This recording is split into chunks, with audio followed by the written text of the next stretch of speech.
Personne n'est un expert objectif et légitime, eux non plus et moi non plus. Alors, tu nous rejoins?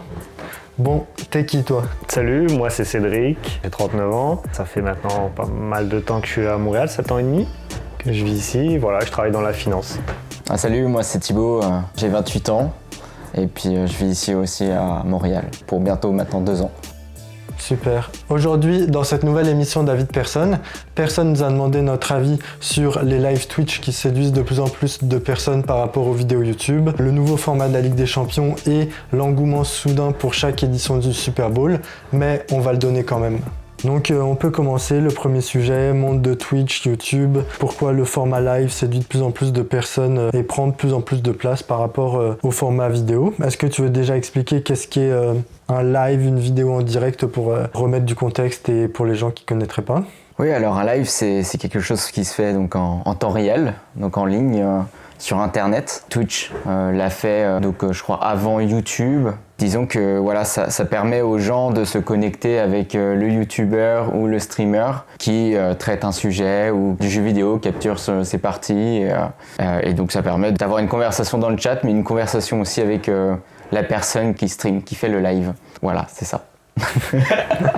Est-ce que tu es grand consommateur de ce genre de choses? Ben non, en fait, moi je suis pas vraiment consommateur de ce genre de choses, mais c'est vrai que j'ai découvert un petit peu ça. Ce que j'ai compris, c'est plutôt quand même pendant le confinement. Ça a vraiment explosé. Voilà, ça a vraiment explosé. Il y a eu beaucoup de personnes qui ont commencé à faire du stream, du live, sur beaucoup de plateformes, et Twitch est quasiment celle qui le fait le plus. Et c'est vraiment quelque chose qui a plu aux gens, je pense, parce qu'étant bloqué un peu à la maison, ça leur a permis un peu d'avoir comme une sorte d'échange social avec quelqu'un, parce que regarder une vidéo, il n'y a pas d'échange. Tu regardes la vidéo, tu vois ce que la personne dit ou fait, et puis c'est tout. Alors que là, ça te permet d'avoir comme une sorte de petit échange social. C'est en direct, donc tu dis que la personne est vraiment en train de presque te parler à toi-même, de t'expliquer ce que la personne fait. Il y a eu vraiment un énorme engouement là-dessus. Et les gens, je pense qu'ils apprécient vraiment ça. Moi, j'ai pu le voir par diverses personnes que je peux connaître. Je m'attendais vraiment pas à ce que ça puisse fonctionner autant. Moi, ça m'arrive de temps en temps aussi de regarder des lives. C'est vrai qu'on accroche avec ce côté où la personne t'explique quelque chose en direct, elle te parle, et puis tu peux échanger avec elle sur le live. Je trouve que c'est pas mal par rapport aux vidéos. Ouais, puis je pense aussi le côté où ça peut séduire un public différent, c'est que sur YouTube, pour vraiment en profiter, tu as besoin de le regarder. Pour profiter du montage aussi, qui est surtout la force de YouTube, là où les vidéos en direct, tu peux les mettre en fond. Je sais qu'il y en a beaucoup qui le font pendant que tu fais de la cuisine, du ménage, mais comme il n'y a pas cette volonté d'appuyer sur le montage, eh bien tu peux juste te concentrer sur la voix. Ouais, c'est pour le côté spontanéité, temps fort, surtout les sujets, tu vois, qui peuvent être traités autres que à la télévision. C'est principalement pour les jeunes, disons, ça plaît parce que c'est des sujets que l'on peut discuter entre amis ou... Oui, je pense qu'il y a un côté comme de spontanéité. C'est ça. Si la personne elle veut dire quelque chose là maintenant, elle va le dire. C'est pas comme à la télé où ça va être coupé, ça y aura du montage, tu peux pas dire ça, ou tu peux pas le dire de cette façon-là. Il y a un côté spontanéité où tu vas échanger comme une conversation entre amis en fait. Tu peux écrire un message dans le chat textuel qui est vraiment visible par les autres spectateurs et la personne qui fait son direct. Donc je pense que c'est le meilleur moyen d'avoir une interaction entre quelqu'un d'internet, donc à distance, et les autres personnes. Je sais pas si vous avez en tête d'autres exemples de moyens d'interaction qui soient plus directs que ça, mais je pense pas. Que ce soit des lives qui peuvent être faits sur Instagram, sur Facebook, sur YouTube, TikTok, Twitter, je crois pas. Même si Twitch est la plus connue, parce qu'il y a le côté vidéo en soi, il n'y a pas plus interactif qu'un live. Je pense que c'est ce côté-là où que les gens recherchent, ont vraiment accroché là-dessus.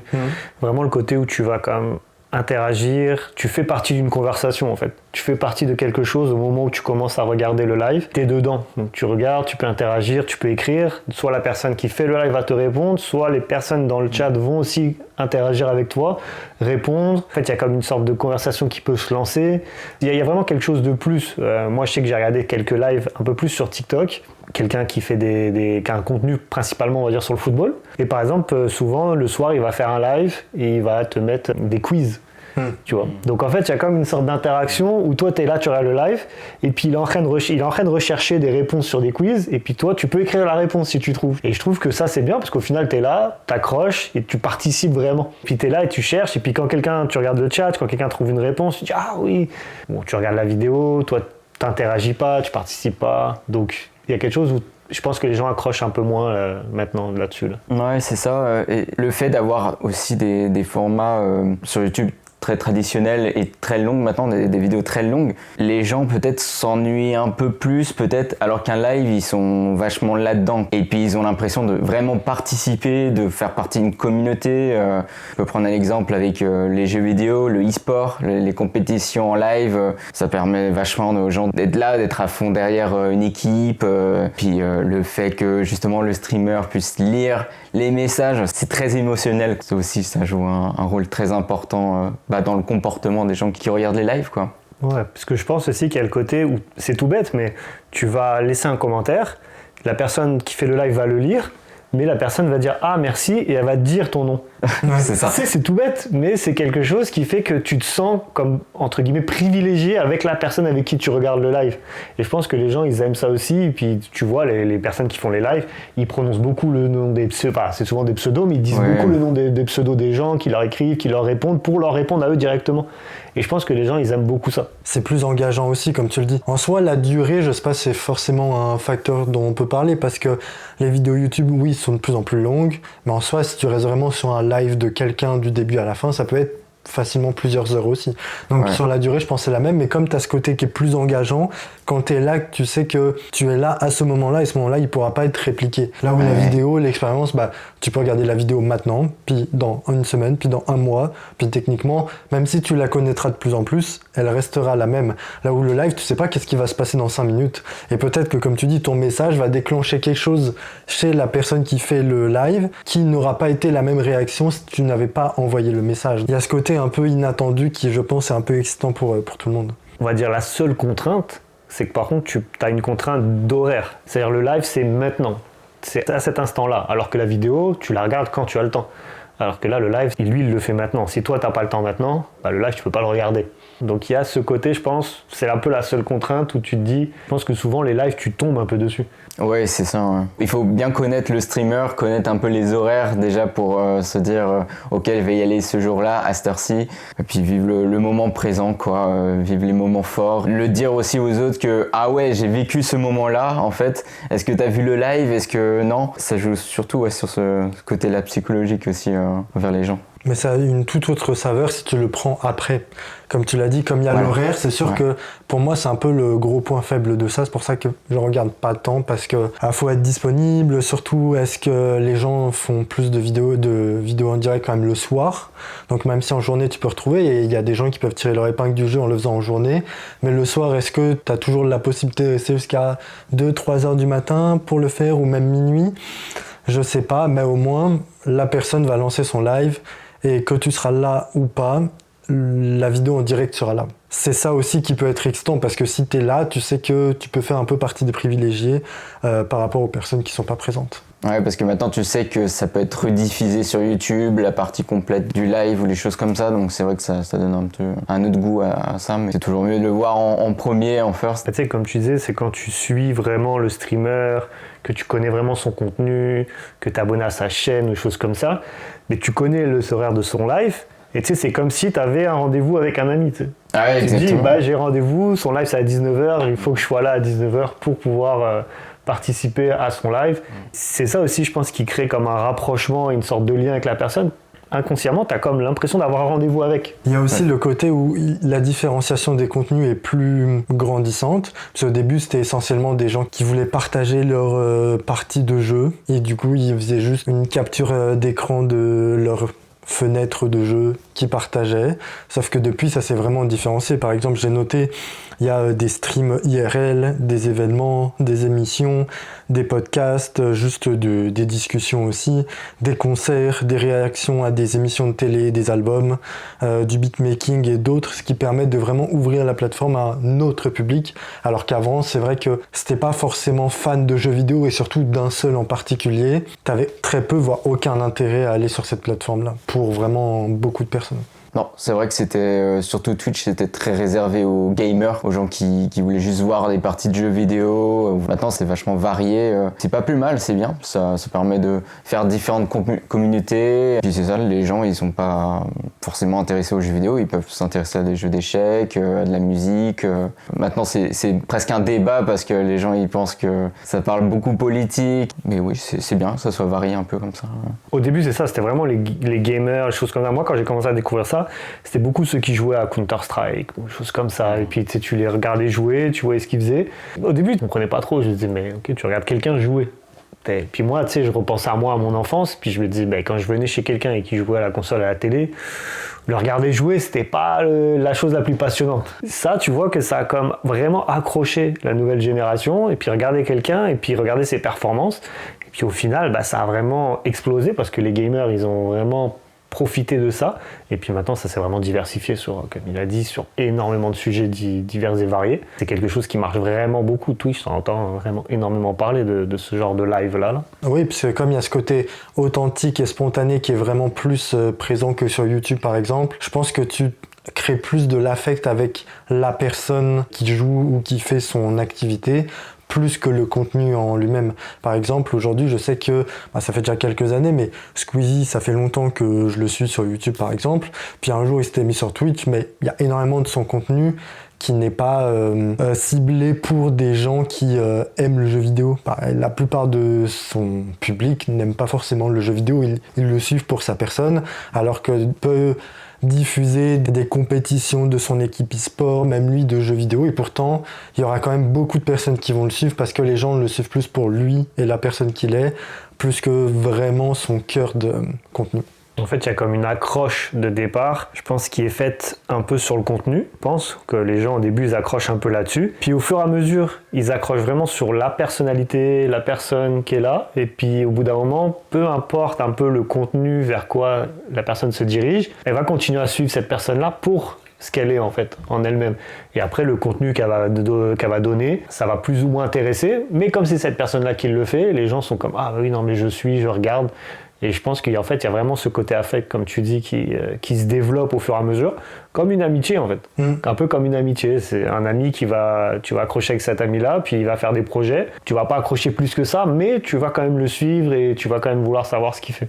Oui, tout à fait, parce qu'on voit certains streamers qui font des parties de jeux vidéo comme les plus gros streamers. Ils jouent au même jeu, qui sont populaires sur Internet, mais ils sont là avec 5-10 spectateurs qui sont là dans la conversation. Salut. Voilà, c'est comme des amis, disons. Mais c'est ça, ils auront moins de succès parce qu'ils sont déjà pas connus sur Internet, sur YouTube, sur les réseaux sociaux et tout ça. Pas le même succès que les personnes qui ont déjà un gros réseau sur les autres réseaux sociaux et qui vont juste parler en fait à la caméra, ils vont même pas jouer et puis ils vont juste annoncer un événement ou quelque chose comme ça. En fait, ils prennent toute la part de Twitch par exemple et les plus petits streamers vont faire leur petite partie parce qu'ils aiment ça, mais ils n'auront pas autant de succès, c'est ça que tu dis. De ce que j'ai vu, 90% des gens qui diffusent des vidéos en direct n'ont 0 spectateur. Ah, oui. Donc en fait, c'est vraiment que tous les spectateurs, même s'il y en a, comme tu dis, qui peuvent avoir 10, 15, mais c'est vraiment monopolisé pour les grosses chaînes. Et au-delà de ça, il y a beaucoup de personnes qui en diffusent aussi. Donc en fait, contrairement à YouTube où la vidéo, tu peux la regarder a posteriori, là, c'était pas là au moment qu'une personne dont tu connais même pas l'existence stream, tu pourras pas forcément le rattraper plus tard aussi. C'est l'envers du décor, ça veut dire le streamer, lui, pourquoi il fait ça, dans quel but, de se dire je vais montrer ma partie, je vais montrer un peu ce que je fais, je vais dialoguer avec les personnes du chat, cet échange, parce qu'à la base il peut le faire, il peut jouer sans spécialement échanger avec les gens, mais il va vouloir montrer son contenu, montrer un peu son univers, ce qu'il est capable de faire. Il y a aussi ce côté-là, je pense que c'est assez intéressant de se demander pourquoi le streamer le fait en fait. Oui, et puis aussi, il y en a de plus en plus qui investissent sur des plateaux ou des formats d'émissions avec un budget conséquent pour vraiment sortir de ce cliché aussi que tous les streamers font du jeu vidéo, ce qui rapporte une grosse dose de divertissement gratuit et assez impressionnant pour des gens qui ne seraient même pas attirés par ça à la base, mais sachant qu'il y a tout cet engouement pour juste ce live, ça ramène aussi beaucoup de personnes juste autour de ça. Quand les gens commencent, il y a aussi le côté personnalité du streamer qui, au bout d'un moment, prend le dessus sur le contenu. Vraiment, parce qu'au départ, il va faire ses jeux, il va montrer ce qu'il fait, son contenu et tout. Mais à un moment donné, ta personnalité est extrêmement importante, je pense. Si tu fais ton stream, tu joues, puis que tu n'interagis pas vraiment, que tu réagis pas, tu sais, des fois, ça peut être des choses drôles parce que tu es énervé, parce que tu perds ou quoi, ça fait un peu accrocher les gens. Et je pense que la personnalité rentre énormément en ligne de compte après sur le moyen et long terme si tu veux durer sur ce genre de plateforme, ce genre de contenu en live là. Ouais, tout à fait. Ouais. Mais c'est sûr que justement, contrairement à YouTube, ce que tu dis, ce qui est vrai, c'est qu'il n'y a pas d'artifice, il n'y a pas de cut, il n'y a pas ce genre de choses. Donc si la personne, tu vois que ça fonctionne pas, toi, tu n'arrives pas à trouver une accroche avec, tu vas le sentir tout de suite. Alors que sur YouTube, tu peux regarder une vidéo de 45 minutes, tu vas pas vraiment savoir si tu adhères à la personne juste parce que le montage est bon ou parce que, en fait, c'est centré vraiment que sur le fond. Donc là, au moins, tu peux vraiment le savoir assez rapidement si tu sens que tu as un affect un peu plus pour cette personne, que commence à parler de choses qui peuvent te parler aussi, ou si elle reste assez froide de son côté. Et vu que c'est quand même des grosses plateformes, les gens ils vont juste passer d'une chaîne à une autre pour voir si ça lui plaît, son contenu, la personne, et c'est ça qui est bien, c'est varié, et puis il y a beaucoup de créateurs de contenu maintenant, donc on en a pour tout le monde. Puis comme je disais aussi avec les événements, les gros événements, ça crée aussi une espèce de FOMO où tu as vraiment envie d'être là, comme le GP Explorer, même Amine Mathieu qui faisait des événements de foot, par exemple la Kings League qu'il avait fait au Mexique. Je sais qu'il y avait eu beaucoup d'engouement par rapport à ça, par des gens qui n'étaient pas forcément intéressés par le foot, ou le streaming, ou les deux, mais qui juste entendaient tout cet engouement, avaient envie d'être là puisque ça représentait la France, ce qui fait que ça amène aussi des gens différents sur cette chose-là. Donc je pense que les gros événements sont une bonne première entrée sur la plateforme, et après tu peux réussir à trouver qu'est-ce que tu as envie de voir. Même les concerts, Gazo le rappeur, il avait fait un concert il me semble il y a 1 an ou 2, puis c'était retransmis en live. Après les concerts ou ce genre de choses, même des cérémonies, la cérémonie des flammes était diffusée aussi sur Twitch, mais ce genre de choses, il n'y a pas encore une stabilité qui est vraiment trouvée, parce que le côté rendu live est différent du rendu sur place. Quand tu es sur place, tu kiffes, puis il n'y a pas de problème, mais en live ça peut être différent. Est-ce que c'est vraiment fait pour ça ou pas ? Ça, il y a toujours un petit peu un problème technique et c'est pas encore généralisé, mais peut-être qu'ils trouveront l'équilibre à plus long terme aussi. Parce que sur un event, tu vas pas réussir à sentir l'engouement, l'atmosphère qu'il peut y avoir sur place. Toi, tu vas derrière ton téléphone, derrière ton écran, tu vas regarder l'event, mais tu vas pas vraiment ressentir la chose. Et puis, tu sais, il y a moins d'interaction. Là, tu vois juste un événement et après, ça revient un peu comme à regarder la télé. C'est ça. Ça revient exactement à la même chose. Donc là, c'est sûr que je pense qu'il y a moins d'accroche là-dessus. Après, ils peuvent très certainement améliorer le concept, j'imagine, là. Mais aujourd'hui, je pense pas que ce soit la chose où les gens ils accrochent plus que ça, parce qu'il y a besoin de ce côté personnel. En lien avec la personne que tu regardes, avec qui tu peux échanger. Et c'est ça le cœur du concept qu'au début, ça a vraiment fait accrocher les gens. Aujourd'hui, tu mets un event, c'est comme si tu regardais Miss France à la télé, c'est la même chose. Il n'y a aucune interaction, tu regardes l'événement, tout le monde sait que l'événement c'est à ce moment-là, tu regardes, mais il y a moins le côté où tu vas échanger avec la personne et puis tu regardes vraiment son contenu pour elle. À mon avis, je pense que je ne suis pas sûr que pour l'instant ce soit ce qui fait vraiment accrocher les gens sur les events là-dessus.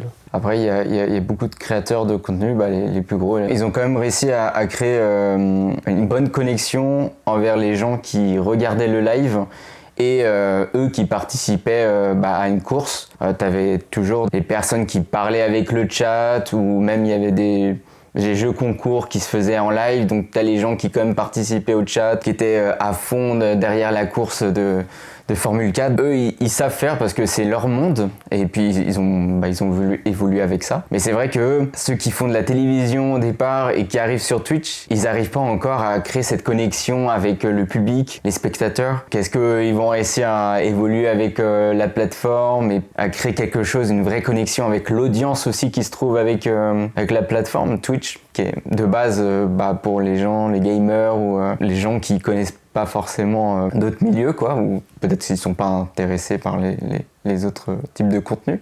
C'est vrai que les youtubeurs et ceux qui étaient sur Twitch au départ, eux, ils ont compris comment faire les gros événements et les diffuser en live et tout ça, donc, pour garder encore cette connexion avec leur public, leur audience. Non, mais ça fait c'est du bien. sens avec ce que Cédric disait. Ouais. Sur le côté, comme tu l'as dit pour Squeezie, son Grand Prix, tu le dis dans le mot. Grand Prix de Squeezie. C'est parce qu'il est porté par une personne Exactement. dont la plupart des gens ont un affect avec cette personne. Si tu mets juste une course de formule amateur de sa Formule 4 amateur, juste comme ça, il n'y aura pas forcément un engouement non plus, puisque les gens vont pas comprendre l'enjeu. S'ils sont pas fans, ils vont pas regarder, parce que c'est pas personnifié à travers une personne. Ouais, c'est ça, parce qu'au final, ils se disent, ok, bon, ils font une course de Formule 3 ou 4 là, mais ok, très bien, mais il y aura qui s'en occupe? Donc ça, en fait, ils le savent pas, donc c'est sûr que là, ils vont pas accrocher. Alors que si c'est Squeezie, il a une énorme communauté, derrière, il va faire l'annonce, il va en parler, mais là, obligatoirement, c'est sûr qu'il va y avoir beaucoup de monde. Et s'ils arrivent à garder un côté interactif avec les gens qui sont derrière leur écran, qui veulent y participer, c'est sûr que ça peut accrocher. Là, j'ai vu, je pense, c'était il y a quelques semaines, où ils avaient fait comme une sorte de live avec tous les plus gros streamers pour faire des dons. J'ai vu ça avec Amine Mathieu, Squeezie, j'ai vu Inox, tout ça. Et en fait, eux, ils faisaient leur live, ils parlaient, ils faisaient venir un invité pour échanger avec. Et en fait, les gens faisaient des dons. Puis, bien évidemment, à chaque fois que tu fais un don, merci, puis ils disent ton nom, et puis pour récupérer de l'argent. Ils arrivent, je pense que c'est ça, comme tu disais, c'est que les premiers ont tellement bien compris le système que peu importe ce qu'ils font, ils arrivent toujours à bien l'utiliser pour que ça fonctionne et faire venir du monde. Et après, ils sont, je sais pas combien ils sont, en tout cas en étant des gros comme ça, mais si sur le long terme, il va en falloir d'autres. Mais je pense aussi qu'il y a le côté, comme tu dis, où le live ne ment pas.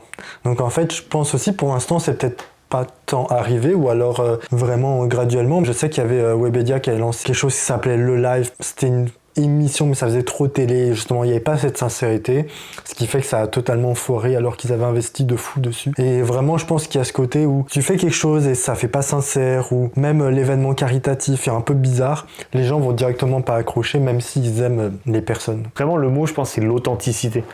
Je pense que c'est ça que les gens ils cherchent. L'authenticité, la vérité, c'est comme tu dis, tu peux pas tricher sur un live. Donc parfois tu vois le streamer, sa réaction par rapport à une situation, quelqu'un qui va lui dire quelque chose, un commentaire, il peut pas faire semblant.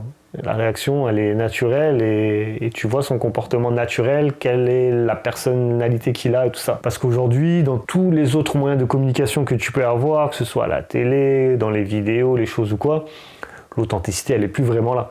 Et je pense que cette nouveauté, je pense que c'est ça vraiment qui a attiré les gens et qui leur a plu, parce que ça fait des années qu'il y a plein de moyens de communication aujourd'hui avec les réseaux sociaux, toutes ces choses-là, mais il n'y a rien de spontané, quoi. Peut-être tu peux regarder la story de quelqu'un, une vidéo sur Instagram ou quoi, la personne combien de fois elle l'a refaite la vidéo, pour refaire la super vidéo qui va faire des vues, où il y a zéro authenticité là-dedans. Et au bout d'un moment, quand ça fait 6-7 ans que tout le monde regarde des choses sur les réseaux sociaux où il y a zéro authenticité, à un moment donné, quand t'en as, tu te dis « Ah ouais, là c'est bien, tu vois autre chose, tu vois quelque chose de différent ». Je pense que les gens ils ont vraiment accroché là-dessus. Facteur de la croissance de ce format, il y a beaucoup de personnalités publiques qui ne sont pas issues d'Internet, qui s'y mettent, plus ou moins de façon éphémère, mais qui s'y mettent alors que YouTube, ça demande quand même plus d'investissement. Puis au-delà d'un Cristiano Ronaldo qui l'a fait récemment, mais lui, c'est vraiment un investissement qu'il veut faire. Twitch, c'est un investissement plus sur la personne et moins sur le côté financier aussi. Cristiano Ronaldo, pour faire sa chaîne YouTube, il est là, il se pointe, 2 heures par jour, il fait 3-4 vidéos, puis c'est ciao. En plus, il fait des vidéos, je crois, même pas de 10 minutes, 2 à 6 minutes. Alors que, par exemple, j'avais noté, mais il y avait le rappeur T-Pain, Soul King, Mr. V, Gaël Monfils, Griezmann, Adil Rami, Charles Leclerc, Snoop Dogg, Neymar, Agüero. Ils ont tous fait plus ou moins des lives aussi. Enfin, quand je dis plus ou moins, c'est plus ou moins longtemps. Adil Rami, ça a l'air de s'inscrire un peu plus sur la durée qu'un Griezmann ou un Monfils qui était plus là pendant le Covid aussi. Il y a moins ce côté où juste, contrairement à YouTube, là tu mets une caméra, un ordi, puis en plus eux, c'est pas du matos qu'ils ne peuvent pas s'offrir, une caméra, un ordi, un micro, et puis c'est tout. Mais les personnes viennent pour eux, là où sur YouTube, par exemple Ronaldo, les gens viennent pour lui, mais en soi, est-ce que tu connais plus Ronaldo grâce à ses vidéos? Je suis pas sûr. Alors que Griezmann, s'il faisait la même chose, ça, comme tu disais tout à l'heure, ça pourrait faire très manipulateur, un peu, mais plus sur la manière de filmer, comme il fait avec ses publicités. Tu te dis, oh, tiens, il a l'air sympa, mais tu sais pas s'il l'est vraiment dans la vraie vie. Alors que si tu passes 2 heures de live avec lui, il peut toujours un peu manipuler son langage corporel et l'énergie qu'il y met, mais ce sera plus dur à percevoir aussi. Je pense vraiment que les gens ils aiment ça quand tu as des personnalités un peu publiques qui arrivent là-dedans, parce que tu sais, tu le vois dans certaines circonstances, que ce soit les sportifs, tu les vois faire leur sport, mais derrière ils te font une petite interview de 20 secondes, ils répondent à 2-3 questions, c'est toujours la même chose, et puis les réponses on les connaît déjà à l'avance parce que bien évidemment qu'ils ont des gens au sein du club qui leur donnent déjà les réponses. Il y a aucune spontanéité de ça et tout. Alors que là tu arrives sur un live, ils se disent je vais faire ça, je vais faire un petit live, je vais répondre aux questions, et comme tu disais, Adil Rami qui s'y est mis dernièrement et qui en fait beaucoup. Je pense que moi qui suis beaucoup le football, Adil Rami je l'ai jamais vu sous cet angle-là. Je savais que c'était quelqu'un qui était assez drôle, très bon communicant et tout, mais là tu le vois, des fois il répond tellement spontanément que parfois ça déborde. Tu sens qu'au moins ça donne envie de voir ces gens-là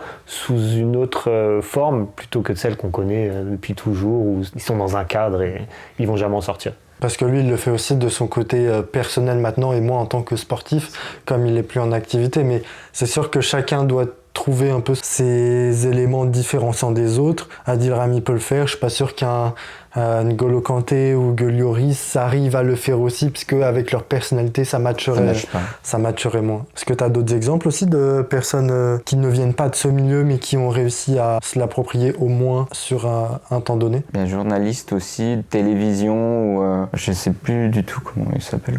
Mais ouais, Samuel Etienne, peut-être? C'est ça. Ouais. Samuel Etienne, il avait commencé à lire des journaux en live comme ça. Au début, t'as une petite audience de gamers qui sont là et qui sont... Mais qu'est-ce que tu fais là en fait? Qu'est-ce que tu fais là? Tu lis les journaux, bon ok c'est cool. Mais petit à petit, il y a eu l'audience en fait des personnes qui le regardaient à la télévision, qui sont arrivées sur la plateforme. Puis maintenant ils sont restés pour son contenu, même si il joue à des jeux comme Valorant ou même d'autres. Ouais. Lui, c'est le parfait exemple et pont entre la télévision, en journée, il présente question pour un champion, puis le soir, il est à 2h du mat en train de jouer aussi. Puis les lives séduisent quand même de plus en plus de personnes, mais concernant les événements sportifs et le foot, est-ce que vous regardez plus les matchs en direct ou juste les résumés sur YouTube, Insta, Twitter par exemple? Alors moi c'est en direct principalement, pas trop accro à regarder les petites vidéos de 45 secondes pour te montrer un match de 90 minutes, mais ça arrive que de temps en temps je tombe sur des TikTok où ils te montrent juste les buts. Tu sais, ils te mettent un match, ils te montrent il y a eu 2 buts, ils te mettent les 2 buts, ils passent au match d'après, ils te mettent les buts. Et ça, je trouve c'est pas mal parce qu'au final, ce match-là, tu l'as pas regardé parce que tu peux pas tout regarder non plus. Mais sinon, c'est beaucoup plus du direct quand même. Ok. Et toi? Ouais, moi, je suis un peu comme toi. Je préfère regarder un match en direct. Si j'ai pas pu le voir, c'est vrai que sur une petite vidéo YouTube qui voit les buts ou les meilleurs moments, ça fait le taf. Et toi? Un équilibre des deux aussi, surtout en direct, mais comme tu disais, tu peux pas tout voir, et puis suivant tes disponibilités aussi. J'aime beaucoup regarder des résumés, par exemple en replay, mais pas du match en entier. C'est sûr que les choses de moins de 3 minutes, je trouve ça horrible, parce que t'as le temps de rien voir. 5-15 minutes, je pense que c'est un bon échantillon du match aussi, quand c'est bien monté, pas comme le compte de la Ligue 1 qui fait quelque chose de totalement horrible. Le commentateur a zéro énergie, ça te montre pas certaines actions. Surtout si par exemple tu veux regarder à peu près tout ce qui s'est passé dans la journée de Serie A par exemple, t'es combien? T'as 8-9, t'as à moins 9 matchs. Donc 9 matchs, si tu mets que des résumés de 15 minutes, ça prend une partie de ta journée là. Avec une grosse vidéo là. C'est ça, alors que si t'as 5 minutes, après on va pas se mentir, il y a certains matchs qu'on va pas regarder le résumé, mais en tout cas les grosses équipes, t'en as quand même, en Italie t'en as quand même au moins 6. Donc si chacune ne joue pas l'une avec l'autre, ça te fait déjà 6 résumés de 5 minutes à regarder. En tout cas, content de savoir vos petites préférences par rapport à ça, puis ça nous fait une petite transition pour le sujet d'après aussi. Abonne-toi à Vie de Personne pour ne surtout pas louper toute l'actualité du podcast et notamment les épisodes en activant la cloche donc sur YouTube, Spotify, Apple Podcast, Deezer et Amazon Music. Et dis-nous quel est le créateur de contenu qui te fait apprécier les lives. On est curieux de savoir lequel tu affectionnes particulièrement. Deuxième sujet, la Ligue des Champions 2024-2025, ce nouveau format qui a été mis en place depuis le mois de septembre, donc très très récent. Au début, j'étais assez surpris. Je me suis dit, mais qu'est-ce que c'est que ce format qu'ils veulent nous faire en championnat avec 36 équipes? J'avoue que je suis un peu quelqu'un d'assez nostalgique. J'aime bien les choses comme elles sont. C'est ça, comme elles sont, ça fonctionne comme ça, et puis on est habitué à ça. J'avoue que le changement dans le monde du football, des fois, je suis pas sûr que c'est d'accrocher. Et au début, je me disais, tout bête, mais moi avant, j'attendais le tirage au sort, savoir dans quel groupe les équipes elles tombent, quels sont les adversaires, et donc te dire, ok, à peu près quelle chance on a de passer. Là oui, tu attends le tirage, mais tu sais que tu vas jouer, c'est réparti en 4 chapeaux. Par exemple, tu fais partie du chapeau 1, tu vas jouer 2 équipes de ce chapeau-là, 2 équipes du chapeau 2, 2 du 3 et 2 du 4. Donc tu te dis, bon, tu auras surtout 2 gros matchs, 2 petits matchs, on va dire 4 matchs à peu près accessibles, quoi. Sur le concept, au début, je me posais des questions, je me disais, ok, mais comment ça fonctionne et tout. Force est de constater que finalement, je pense que ça a été quand même plutôt une bonne réussite sur cette première année-là. Ok, donc en avis rapide, une bonne réussite. Et pour toi? Moi qui connais pas forcément très bien déjà le fonctionnement de la Ligue des Champions, parce que je regarde pas beaucoup, à ce que j'ai pu voir, ça pouvait donner de l'espoir à des plus petites équipes, plus de visibilité, à des gros matchs avec des grosses rencontres, avec des gros clubs. Donc, dès le début? Ouais, dès le début. Je trouve que c'est pas mal, ça joue sur le mérite. Donc voilà. Mais ouais, je trouve que c'est une bonne réussite aussi d'avoir fait ça, ce nouveau format. Au début, ça peut sembler difficile, mais c'est moins compliqué que ce que l'on peut penser. Je vais faire un résumé juste de avant. C'était une phase de groupe de 4 équipes qui se jouaient en aller-retour. Donc comme tu disais, il y avait 1, 2, 3, 4. Et puis suivant les chapeaux, donc avant, par exemple, le champion de Ligue 1 était dans le chapeau 1 avec tous les autres champions, etc. Ceux qui étaient qualifiés, c'était les premiers et deuxièmes de chaque groupe qui jouaient contre le premier contre le deuxième d'un autre groupe, le deuxième contre le premier d'un autre groupe, et puis les troisièmes étaient reversés en Conference League ou en Europa League, qui maintenant est totalement différent, parce que comme tu l'as très bien dit, c'est un seul groupe, donc comme un championnat de 36 équipes, avec seulement 8 journées, avec 2 journées de plus, puisqu'avant il y en avait 6, donc ça rajoute 2 matchs, pour faire un peu plus d'argent aussi. Les tirages au sort avec les chapeaux ne sont plus faits suivant le classement dans ton championnat, mais suivant l'indice UEFA. Par exemple, là, le club cette année qui avait le meilleur indice UEFA, je crois que c'était Manchester City, plus cette chose-là pour vraiment respecter, je dirais, une certaine équité. T'as peut-être pas gagné ton championnat, imaginons, il y a quelques années, c'était Lille qui avait gagné la Ligue 1, Paris était deuxième. Au moins là, si Paris ne gagne pas la Ligue 1 cette saison, ce qui ne sera pas le cas, mais ils seront quand même dans le chapeau 1 dans le sens, on sait que tu as une grosse équipe, ça peut arriver que tu fasses un mauvais pas en championnat, mais tu vas quand même rester une grosse équipe pour nous. Et comme tu l'as très bien dit justement, ça ajoute plus de gros matchs parce qu'avant, c'était chapeau 1, donc une grosse équipe, tu jouais pas contre une autre grosse équipe. Donc en fait, ça pouvait être un peu plus dur à sentir tes vraies forces et faiblesses contre des équipes du même calibre que toi. Sachant que là, les 8 premiers donc de ces 36 équipes sont directement qualifiés en 8e de finale. De la 9e place à la 24e place, eux, ils doivent se jouer entre eux avec des play-in pour savoir qui va gagner en aller-retour. De la 25e place à la 36e, tu es éliminé sans aller dans une autre Coupe d'Europe. Avant, dans le concept avant, on va dire que les grosses équipes et tes têtes de série, elles étaient protégées. Parce que tes têtes de série, tu vas te retrouver avec des équipes plus faibles. Donc tu as le temps de démarrer ta compétition assez tranquillement. Tu te dis, bon, j'ai 6 matchs, je vais jouer 2 fois une petite équipe, 2 fois une équipe assez moyenne et 2 fois une équipe qui peut être quand même concurrentielle. Donc tu as le temps de te mettre en route et puis tu te dis, bon, si tu te rates 1 ou 2 fois, c'est pas très grave, tu vas quand même te qualifier et puis ça passe. Là, c'est totalement différent. Là, tu n'es plus du tout protégé, puisque quoi qu'il arrive, tu vas jouer des grosses équipes, des petites équipes. Dès le premier match, tu peux tomber sur le plus gros adversaire de la compétition. Donc là, il faut que tu sois tout de suite dedans. Au fur et à mesure, comme il a très bien dit tout à l'heure, c'est que les petites équipes, si elles réussissent à faire un exploit, ben, ça compte. Parce qu'avant, tu faisais un exploit, mais si tu ne gagnais pas d'autres matchs, c'était fini. Alors que là, si tu arrives à faire un exploit et les équipes de ton niveau à être quand même assez performantes, mais au final, on a vu des équipes comme Brest cette année ou même Lille qui ont terminé 7e. Ah oui, c'est fou ça. En faisant de très grosses perfs contre le Real Madrid ou l'Atlético Madrid. Et ça leur a permis de pouvoir avoir un certain statut. Et au final, Real Madrid, Manchester City, des équipes comme ça, ils ont terminé derrière eux. Ça n'aurait jamais été possible avant. Donc en fait, ça rabat vraiment les cartes où tu te dis, du premier match au dernier match, il y a de l'enjeu en fait. Parce que tout est connecté dans le même classement. Là où, comme tu dis avant, si par exemple Lille était dans un groupe avec le Real Madrid, ils peuvent gagner un match, mais dans tous les cas, ça impacte que ces 4 petites équipes. Alors que là, si tu gagnes le match, tu passes aussi devant les autres équipes qui doivent gagner leur match. Avant l'ancien format, c'est-à-dire que tu savais entre autres qui allait se qualifier directement quoi, en première, deuxième place. Tu avais déjà un avis direct quoi, sur le groupe et qui allait se qualifier, qui allait presque aller en demi-finale ou finale. Quoi. Ouais, alors qu'aujourd'hui c'est très aléatoire et tu peux tomber sur n'importe quelle équipe finalement. Avant, Tu regardais le groupe, tu disais ok, ils vont terminer premier, eux deuxième, 3-4. Bon, tu avais une bonne idée quand même de ce qui allait se passer. Aujourd'hui, c'était plus du tout le cas en fait, parce que tu regardes les matchs, et puis surtout qu'avant, une fois que tu avais gagné par exemple tes 2 premiers matchs, tu savais déjà que tu étais qualifié. Donc il te restait 2 matchs et les équipes étaient comme bon, on va faire un tournée un peu, donc ça faussait un peu les choses. Alors que là, même que tu gagnes tes 4 premiers matchs, il en reste encore 4. Mais il faut que tu termines dans les 8. Parce que si tu es dans les 8, tu es tête de série, tu es exempt du tour de barrage. Donc après, derrière, pour le reste de la compétition, c'est important pour toi d'avoir un tableau un peu plus simple. Tous les matchs, il faut que les 8 matchs, il faut que tu ailles vraiment au bout, que tu gagnes vraiment chaque match. Donc ça crée vraiment une émulation. Et puis même les petits, à partir du moment où ils arrivent à engranger des points face aux autres, ben, ils se disent ok, ben, moi je veux accrocher une place dans les 24 premiers, je veux aller au barrage, donc il faut que je me batte.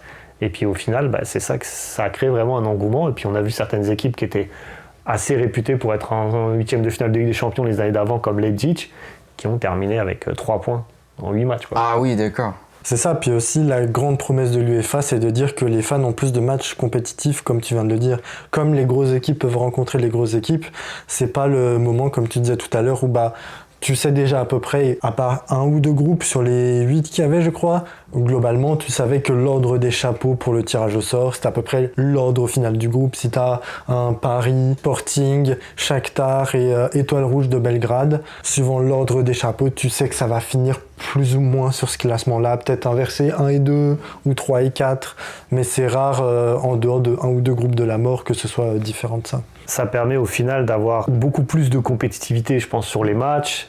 Tu peux pas trop te permettre de gérer, parce que ça va pas marcher. Si tu gères, si par exemple tu te dis bon, bah, ce match-là, c'est une petite équipe, il faut aller, ce qui est des fois pas évident, mais d'aller jouer en Russie, ou tu sais pas, bah, Russie ils participent pas, mais là par exemple tu vas jouer dans un pays de l'Est, en République tchèque, au mois de novembre, il fait froid, c'est difficile, puis il suffit que toi sur une grosse équipe, et puis que le week-end d'après tu joues un gros match en championnat. Avant ils se disaient, les gros joueurs on va les laisser à la maison, on va envoyer une équipe un peu bis, et puis on verra ce que ça donne. Mais si là tu le fais et que tu perds le match, derrière tu as peut-être moins de chances d'aller dans les 8 premiers.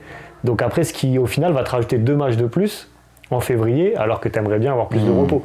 Ah oui, donc c'est ça le problème de ce format, c'est la fatigue des joueurs aussi, vu qu'ils ont plus de matchs. Et ils ont moins cette possibilité aussi de se préparer à l'avance sur les gros matchs contre les équipes qu'ils ont l'habitude peut-être de voir. Ça reste que 2 matchs de plus, avec, entre parenthèses, 2 autres aussi en option. Quels sont un peu les défauts que vous trouvez à cette nouvelle formule? Toi Thibaut, comme ça, un peu peut-être avec plus de recul, est-ce qu'il y a quelque chose que tu dis, ça, en fait, c'était dur à comprendre si tu te plonges pas vraiment dedans? Peut-être que le défaut que je trouverais, c'est peut-être compliqué à suivre tous les matchs au même moment, même si on a souvent nos favoris, notre équipe favorite qu'on va regarder. Qu'il y ait des petites équipes qui arrivent à monter, mais juste en rencontrant des petites équipes, et donc là qui risquent de plus d'aller un peu plus loin, mais sans avoir ce mérite du fait qu'ils vont rencontrer une grosse équipe par contre un peu plus forte. Il y a le fait un peu excitant de savoir que cette petite équipe va avoir un peu plus de visibilité, qui va monter un peu plus haut que de grosses équipes. Ouais, c'est ça. C'est un peu les premiers défauts que j'ai de ce nouveau format, mais sinon je trouve qu'il y a quelque chose de vraiment très bien. Je pense que c'est une réussite quand même. Des défauts, je sais pas si je pourrais dire défaut, mais le fait que quand tu es éliminé, tu vas pas dans une autre compétition européenne. Alors, ce qui n'était pas du tout comme ça depuis des années. Tu avais toujours droit à une seconde chance parce que tu avais quand même réussi à te qualifier pour la plus grosse compétition européenne. Donc, tu as laissé une deuxième chance à certaines équipes. Mais d'un autre côté, les équipes qui sont en Europa League sont comme... il y a des équipes assez fortes qui arrivent. Donc, je ne sais pas si c'est positif ou négatif, mais je trouve que c'est un gros changement parce qu'une fois que c'est terminé, quoi. Mais après, le côté un peu plus négatif, peut-être, je dirais, c'est parce qu'on est toujours dans le foot business, toujours plus de matchs, toujours à vouloir faire plus d'audience, plus d'argent. Bon, ça, c'est un autre sujet, mais en tout cas, je trouve que c'est beaucoup ça. On ne s'occupe pas trop de savoir si les joueurs ont la capacité de pouvoir enchaîner des matchs comme ça tout le temps. Parce que là, autant on parle de ce format-là, mais autant on aurait pu aussi faire un autre sujet en parlant de la Coupe du Monde des clubs qui aura lieu cet été. Ce qui rajoute encore toujours plus de matchs, encore et encore et encore. Pour moi, ma vision en tout cas, c'est plus t'as de matchs, plus le niveau global des matchs que tu regardes baisse quand même. enchaîner des performances à haute intensité tous les 3 jours, je pense que c'est très compliqué. La plupart des équipes font des bonnes performances ou pas, ça c'est autre chose, mais le fait de faire une bonne performance ou pas, mais avec des cadres absents parce qu'ils sont blessés, c'est pas vraiment révélateur non plus. Tu vois, City qui a pas Rodri, le Real qui a pas de défense, Paris qui avait pas de neuf parce que Ramos était blessé aussi, enfin Arsenal aujourd'hui qui n'ont plus aucun attaquant. Oui, tu peux dire si Arsenal se fait éliminer, c'est leur faute, ils n'ont pas fait ci, ils n'ont pas fait ça, ok, mais peut-être il y avait un peu moins de matchs. Ils en auraient peut-être un ou deux de plus, joueurs. Là-dessus, je te rejoins aussi. Sur le côté reversé, on peut comprendre du point de vue des clubs, mais ça apporte plus de compétitivité aux autres ligues. La Conference League et l'Europa League. Tu vois, la Conference League, là, en gros club, il y a quand même Chelsea, Betis Séville, puis Fiorentina qui y sont encore. Si une de ces 3 équipes pas capable de remporter ce championnat-là, tant pis pour eux, en fait. Et l'année passée, je me souviens qu'il y avait quand même Barcelone-Naples de tête. Je me souviens plus qui d'autre de Champions League qui était retombé en Europa League. C'est l'Atalanta qui l'a gagné. Donc en fait, les gros retombent dedans, mais est-ce qu'ils accordent vraiment de l'importance à l'autre compétition ? C'est pas vraiment... je pense que c'est mieux de laisser comme ça, puisque ça apporte plus de compétitivité. Puis même là en Europa League, il reste quand même Ajax, l'Olympiakos, il y a l'OL, il y a Tottenham, il y a Manchester United, il y a la Lazio, il y a l'Athletic Bilbao, l'AS Roma. Je trouve que au moins, c'est des équipes qui sont un peu plus dans le même calibre, même si je mets pas tout le monde au même niveau. Mais par exemple, Manchester United ou Tottenham, c'est les plus favoris, et pourtant ils font des saisons horribles.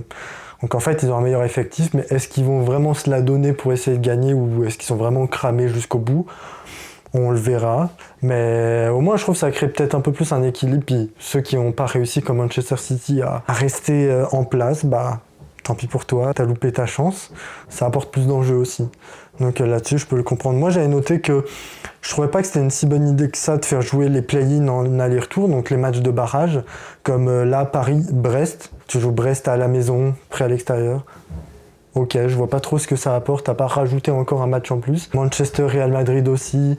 Enfin bon, à part le PSV Eindhoven, Juventus avait gagné à l'aller, il me semble, mais je pense que j'aurais préféré peut-être un match sec comme en Coupe de France, où juste tu tires au sort quel pays va recevoir l'autre, enfin quelle ville va recevoir l'autre, ou alors le club qui est le mieux classé reçoit l'autre. Comme on avait dit, l'Atalanta était 9e, puis Bruges 24e. L'Atalanta tire Bruges, donc Bruges doit se rendre à l'Atalanta, parce que l'Atalanta, ils ont l'avantage d'être mieux classés, donc ils doivent recevoir. Mais je trouve juste le fait d'avoir 2 matchs pour ça, sachant qu'après les 8e, les quarts, les demi, tout est en aller-retour, je trouve pas que ça apporte... tant que ça, et justement je trouve que ça fait trop durer la compétition dans la tête des gens, avec un début de la première journée le 17 septembre et là la fin des barrages le 19 février. Donc ça fait quand même un paquet de mois juste pour cette phase de groupe plus barrage. C'est quand même beaucoup. Je trouve que ça fait un peu trop durer, même si c'est cool pour le plaisir, mais à voir si suivant les années, ça va pas un peu s'estomper. J'avais noté aussi l'accumulation des matchs avec les blessures aussi, que ça amène quand même à un peu plus. Même Feyenoord, qui avait beaucoup de blessés, leur capitaine était blessé, puis pourtant ils ont quand même battu le Milan AC. Donc le Milan AC ont vraiment 0 crédit là-dessus. En soi, ça participe, comme tu disais, à rajouter encore un peu plus de matchs. Puis là, s'il y a plus de compétitivité, c'est cool, et ça veut dire que ça va moins faire tourner. Donc ce sera encore les mêmes joueurs qui vont jouer plus de matchs. Ça va ajouter le fait de nécessiter un banc plus fourni pour pouvoir suppléer, notamment en deuxième mi-temps ou juste à des matchs à moins gros enjeux pour réussir à aller loin dans la compétition. Et je sais pas, c'est une bonne chose, puisque je trouve que le format aussi il favorise plus les matchs entre équipes d'un même pays, ou tout simplement entre 2 mêmes adversaires, parce que Benfica et Barcelone, ils avaient déjà joué ensemble dans cette phase de groupe championnat, et ils rejouent ensemble aussi en 8e de finale. Tu te dis, Barcelone avait déjà gagné, mais c'était un match hyper dur. Est-ce que c'est vraiment cool de les revoir déjà ? Je sais pas, pareil, Paris et Brest. Est-ce que c'est cool de voir 2 clubs français qui s'étrillent tout de suite ? Puis là, pour les 8e de finale, Atlético Real, qui se joue Bayern Munich, Bayer Leverkusen. Je sais pas, moi ça me dérange pas, mais c'est vrai que je pense qu'il devrait juste... Il y a un avis que j'ai vu beaucoup en ligne, et je suis d'accord avec ça, c'est trop prévisible, les matchs qui vont arriver sur la phase finale. Comme tu finis déjà la phase de championnat, puis tu vois, avant même que les barrages soient joués, tu peux savoir, ah tiens, Paris, ils peuvent jouer contre Brest ou telle équipe. Ensuite, ils peuvent jouer contre Liverpool ou Barcelone, suivant le tirage au sort. Donc je trouve que tu perds un peu ce côté magique du tirage au sort, où avant, t'es comme à chaque tour, à part les demi-finales, tu ne sais pas contre qui tu vas jouer. Sauf que là, tu sais que par exemple Lille est dans une partie de tableau un peu plus facile, là où Paris, ils peuvent se taper potentiellement le Real en demi, ou le Liverpool déjà là en huitième. Il y a un côté un peu moins magique et un peu trop calculateur qui est un peu moins agréable. Comme tu disais aussi, le fait que ce soit un peu plus dur de suivre tous les matchs, comme s'il y en a beaucoup en même temps, le multiplex aussi, donc pour quelqu'un qui n'est pas vraiment dedans, c'est dur vraiment de suivre les matchs sans les exploits. Tu vois, par exemple, peut-être que Thibaut, il va voir que Lille a gagné contre le Real, mais que le Brest a fait nul contre Leverkusen. Peut-être que c'est un résultat qui peut passer un peu à la trappe. C'est clair que oui, il y a tellement de contenu que c'est un peu dur de tout suivre. Maintenant, c'est prévisible parce que tu sais à peu près quel adversaire tu vas rencontrer, mais d'un autre côté, c'est aussi ça, entre guillemets, la méritocratie. C'est un peu ça qui fait que tu as terminé à telle place, donc tu joues lui ou lui. Et après, par exemple, sur le cas du PSG, malheureusement, comme ils n'ont pas terminé assez haut, il faut que tu joues l'un des deux meilleurs. Alors qu'avant, si tu avais un peu de réussite au tirage, tu pouvais tomber sur un bon adversaire une fois, encore à la chance au tirage, tu tombes encore sur un bon adversaire. C'était ça, parce que des fois, tu faisais une bonne compétition, et puis tirage, bam, tout de suite, tu tombes sur le plus fort. Et là, t'es comme... Dommage, parce que pourtant j'ai été bon. Alors que là, si tu as été vraiment bon, tu termines dans les deux premiers, c'est sûr que ton tirage va être plus à ta portée quand même. C'est ce qui a permis aussi ces dernières années de voir Tottenham en finale de Champions League, Dortmund ou même l'Inter Milan, alors que c'était pas les meilleures équipes de la compétition, ils ont juste eu des meilleurs tirages. Ce chose-là, je sais pas encore, une édition est un peu trop tôt pour émettre un avis définitif, parce que je trouve que, comme tu disais aussi, ça amène le côté où du coup, les plus petits clubs ou moyens clubs qui ont fait des bonnes performances, eux au moins, ils restent dans un cadre qui leur est mérité. C'est pas tu as fait une bonne performance, mais tiens, tu vas te taper le Bayern. Comme tu disais aussi, le Real Madrid n'était pas bien classé. Donc là, il se tape l'Atlético qui était dans le top 8. Donc l'Atlético aurait aimé taper une autre équipe. Mais en soi, Lille qui joue Dortmund, je trouve ça plus équilibré aussi. Lille a fait le travail. Donc maintenant, ils peuvent un peu plus se reposer sur ça pour aller normalement à l'étape d'après. C'est ça, ça leur laisse une belle opportunité en huitième de finale de jouer Dortmund. C'est tout leur beau parcours qui leur permet de jouer Dortmund en huitième de finale. Parce qu'en soi, sinon, tu peux vite tomber sur une très très grosse équipe. Et c'est comme dommage, parce que tu te dis, j'ai fait un super parcours, mais le tirage au sort, malheureusement, a décidé que je devais jouer un mastodonte européen. Là, Dortmund, bon, c'est pas une mauvaise équipe, mais franchement, cette année, ils sont pas extraordinaires. Donc Lille, si Lille, ils sont prêts, ils peuvent les éliminer. Est-ce que vous avez un pronostic pour cette suite de Champions League cette saison? Comme ça peut être sur un joueur, ça peut être sur une équipe. Non, je sais pas du tout, je laisse passer. Vas-y. Je sais pas du tout. Franchement, c'est très difficile parce que comme c'est un nouveau format, on a du mal à se projeter et à savoir où ça va aller, dans quel sens. C'est sûr que sur le papier, Liverpool au départ, ils étaient très très forts. Là, on sent depuis quelques semaines, ça commence un peu à être un peu plus dur. L'enchaînement des matchs, puis on voit le Real Madrid mal, mais le Real Madrid, ça reste le Real Madrid, quoi. C'est-à-dire que tu ne peux pas être assuré du fait qu'ils vont pas aller au bout, quoi. Je sais pas, écoute, je dirais peut-être une surprise. Peut-être une surprise. En finale ? Ouais, qui va en finale ou qui gagne, ouais. Ok. Genre un Atlético Madrid. Personne s'y attend et je me dis pourquoi pas. Moi, c'est ce que j'ai noté. J'espère croire que ce soit une équipe qui n'a jamais remporté la Ligue des Champions qui va la remporter cette année. Donc il y a Paris, il y a l'Atlético, il y a aussi Arsenal, même si là avec tous leurs attaquants blessés, j'ai du mal à y croire. C'est ça, genre, il y a 3 semaines, j'aurais dit l'Arsenal. Il y a les Leverkusen aussi, qui on sait jamais, ils ont une partie tableau plutôt facile. Après c'est sûr que les clubs néerlandais, belges, les Lille, Aston Villa, c'est sûr que j'ai un peu plus de mal quand même à y croire. Puis Liverpool ou Barcelone, j'ai quand même espoir qu'ils vont choisir l'un ou l'autre. J'ai du mal à les voir, en tout cas pour Liverpool ou Barcelone, mais voir gagner les deux comme Barça, la Liga et la Ligue des Champions, puis Liverpool, l'APL et la Ligue des Champions. Je pense que l'un des deux devra à un moment donné, soit avec le tirage, soit suivant les matchs, se reconcentrer sur l'un plus que sur l'autre. Ouais, c'est pas si mal, ça laisse le doute finalement de savoir si c'est quelqu'un qui l'a jamais remporté ou si c'est quelqu'un c'est un habitué peut-être, mais c'est cool de voir qu'il y a une finale inattendue quoi, avec une équipe qui a jamais joué peut-être la finale de Ligue des Champions et c'est ça qui est plutôt intéressant à savoir. Ça laisse l'opportunité à beaucoup d'équipes, mais d'un autre côté, avec le système des têtes de série, ça peut aussi te permettre d'avoir, parce que l'année dernière, tu as Real Dortmund. Je pense pas que tout le monde rêvait de cette finale-là. Tu as eu City-Inter. Bon, moi j'aime bien l'Inter Milan, mais je pense pas que les gens rêvaient de ça non plus. Mais là, le système des têtes de série, ça peut très bien aussi te permettre d'avoir un Real Barça, un Liverpool Barça en finale. Ce qui est une affiche que personne ne va rater. Oui, ça donne l'opportunité à des équipes de pouvoir se glisser, mais le système des têtes de série, c'est un peu ce qui est fait au tennis depuis très longtemps. Tu veux pas que le numéro 1 et le numéro 2 se rencontrent avant la finale. Le but, c'est ça, c'est d'avoir une finale où tout le monde est comme waouh. Et là, c'est aussi possible maintenant avec ce nouveau format-là, parce qu'avant, avec le tirage exclusif à partir des quarts de finale, tu pouvais avoir une partie de tableau avec les 4 meilleures équipes d'Europe et une autre partie de tableau avec celles qui sont moins fortes. Souvent, on dit ça des fois dans le sport et dans différents sports. On dit, oui, la finale, c'était la demi-finale. Des fois, c'est ça qui se passe. Mais là, au moins, il y a des chances que tu puisses avoir une finale de rêve un peu. Ce sera encore mieux, mais c'est vrai que pour l'instant, il y a quand même eu beaucoup de matchs mémorables ou quand même vraiment impactants aussi en perspective pour la suite. Mais est-ce que l'UEFA sera capable peut-être d'effectuer des modifications mineures au format s'il y a des choses qui fonctionnent moins, comme on disait les barrages, c'est que déjà le fait que ce soit 2 matchs, est-ce qu'ils vont vouloir les enlever? Le côté aussi équipe qui se rencontrent d'un même pays, est-ce qu'ils vont le faire? Peut-être enlever un match ou je sais pas, mais est-ce que s'il y a un peu plus de choses qui coincent ou qui pourraient être améliorées sur les années à venir, est-ce qu'ils seront capables de le faire? Ou est-ce que juste ils attendront vraiment longtemps avant de se dire bon là on refait un autre formatage de ça? Je le souhaite en tout cas, s'il y a quelque chose qui coince, qui puisse être capable de le changer assez rapidement. C'est sûr que de toute façon il faut toujours améliorer, là c'est la première année, on voit les choses, on voit comment ça se passe. Il y a toujours des choses un peu à peaufiner, vaut mieux qu'ils le fassent assez rapidement pour pas s'installer dans un format où les gens s'habituent puis après tu rechanges encore. C'est le meilleur moyen de perdre des gens à un moment donné.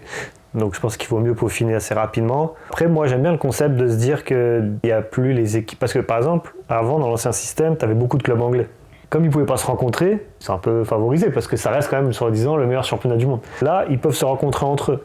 Donc ça laisse des opportunités à d'autres équipes. Si c'est les 2 plus forts d'Angleterre qui se rencontrent, ça laisse l'opportunité à d'autres équipes qui vont rencontrer des équipes un peu plus, pas ceux-là, de pouvoir peut-être avancer un peu plus. Je sais pas, moi j'aime bien le côté où tu te dis, tu as un Bayern qui se retrouve, mais tu aurais pu avoir un Milan-Inter.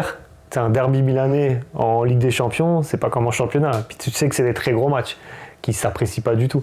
Donc le côté où entre pays tu peux t'affronter, ça me dérange pas trop là. Je trouve que justement là c'est une autre compétition, c'est autre chose. Et puis la rivalité elle est déjà créée tout au long des années et tout au long de la saison. Et là tu te retrouves sur un format où tu te dis j'ai pas envie de perdre. Moi je me souviens d'une demi-finale Inter contre Milan il y a quelques années en demi. Là. C'était quelque chose quand même. Ouais, et puis même là-dessus, je suis d'accord avec toi parce que c'est vrai que ces dernières années aussi, tu n'avais pas plus de 2-3 nations, même si sur 4 c'est beaucoup, mais en demi-finale. Par exemple, j'avais noté en 2021-2022, les demi-finales de Ligue des Champions, c'était Real City, donc Espagne-Angleterre, et Villarreal-Liverpool, Espagne-Angleterre. Donc en fait, les 4 dernières équipes, c'est 2 pays. Non, souvent. Donc là, pour le coup, c'était quand même pas très équilibré. Et puis souvent, dans les 3 ou 4, t'as toujours Espagne-Angleterre, puis allez, un petit Allemagne-Italie qui se glisse.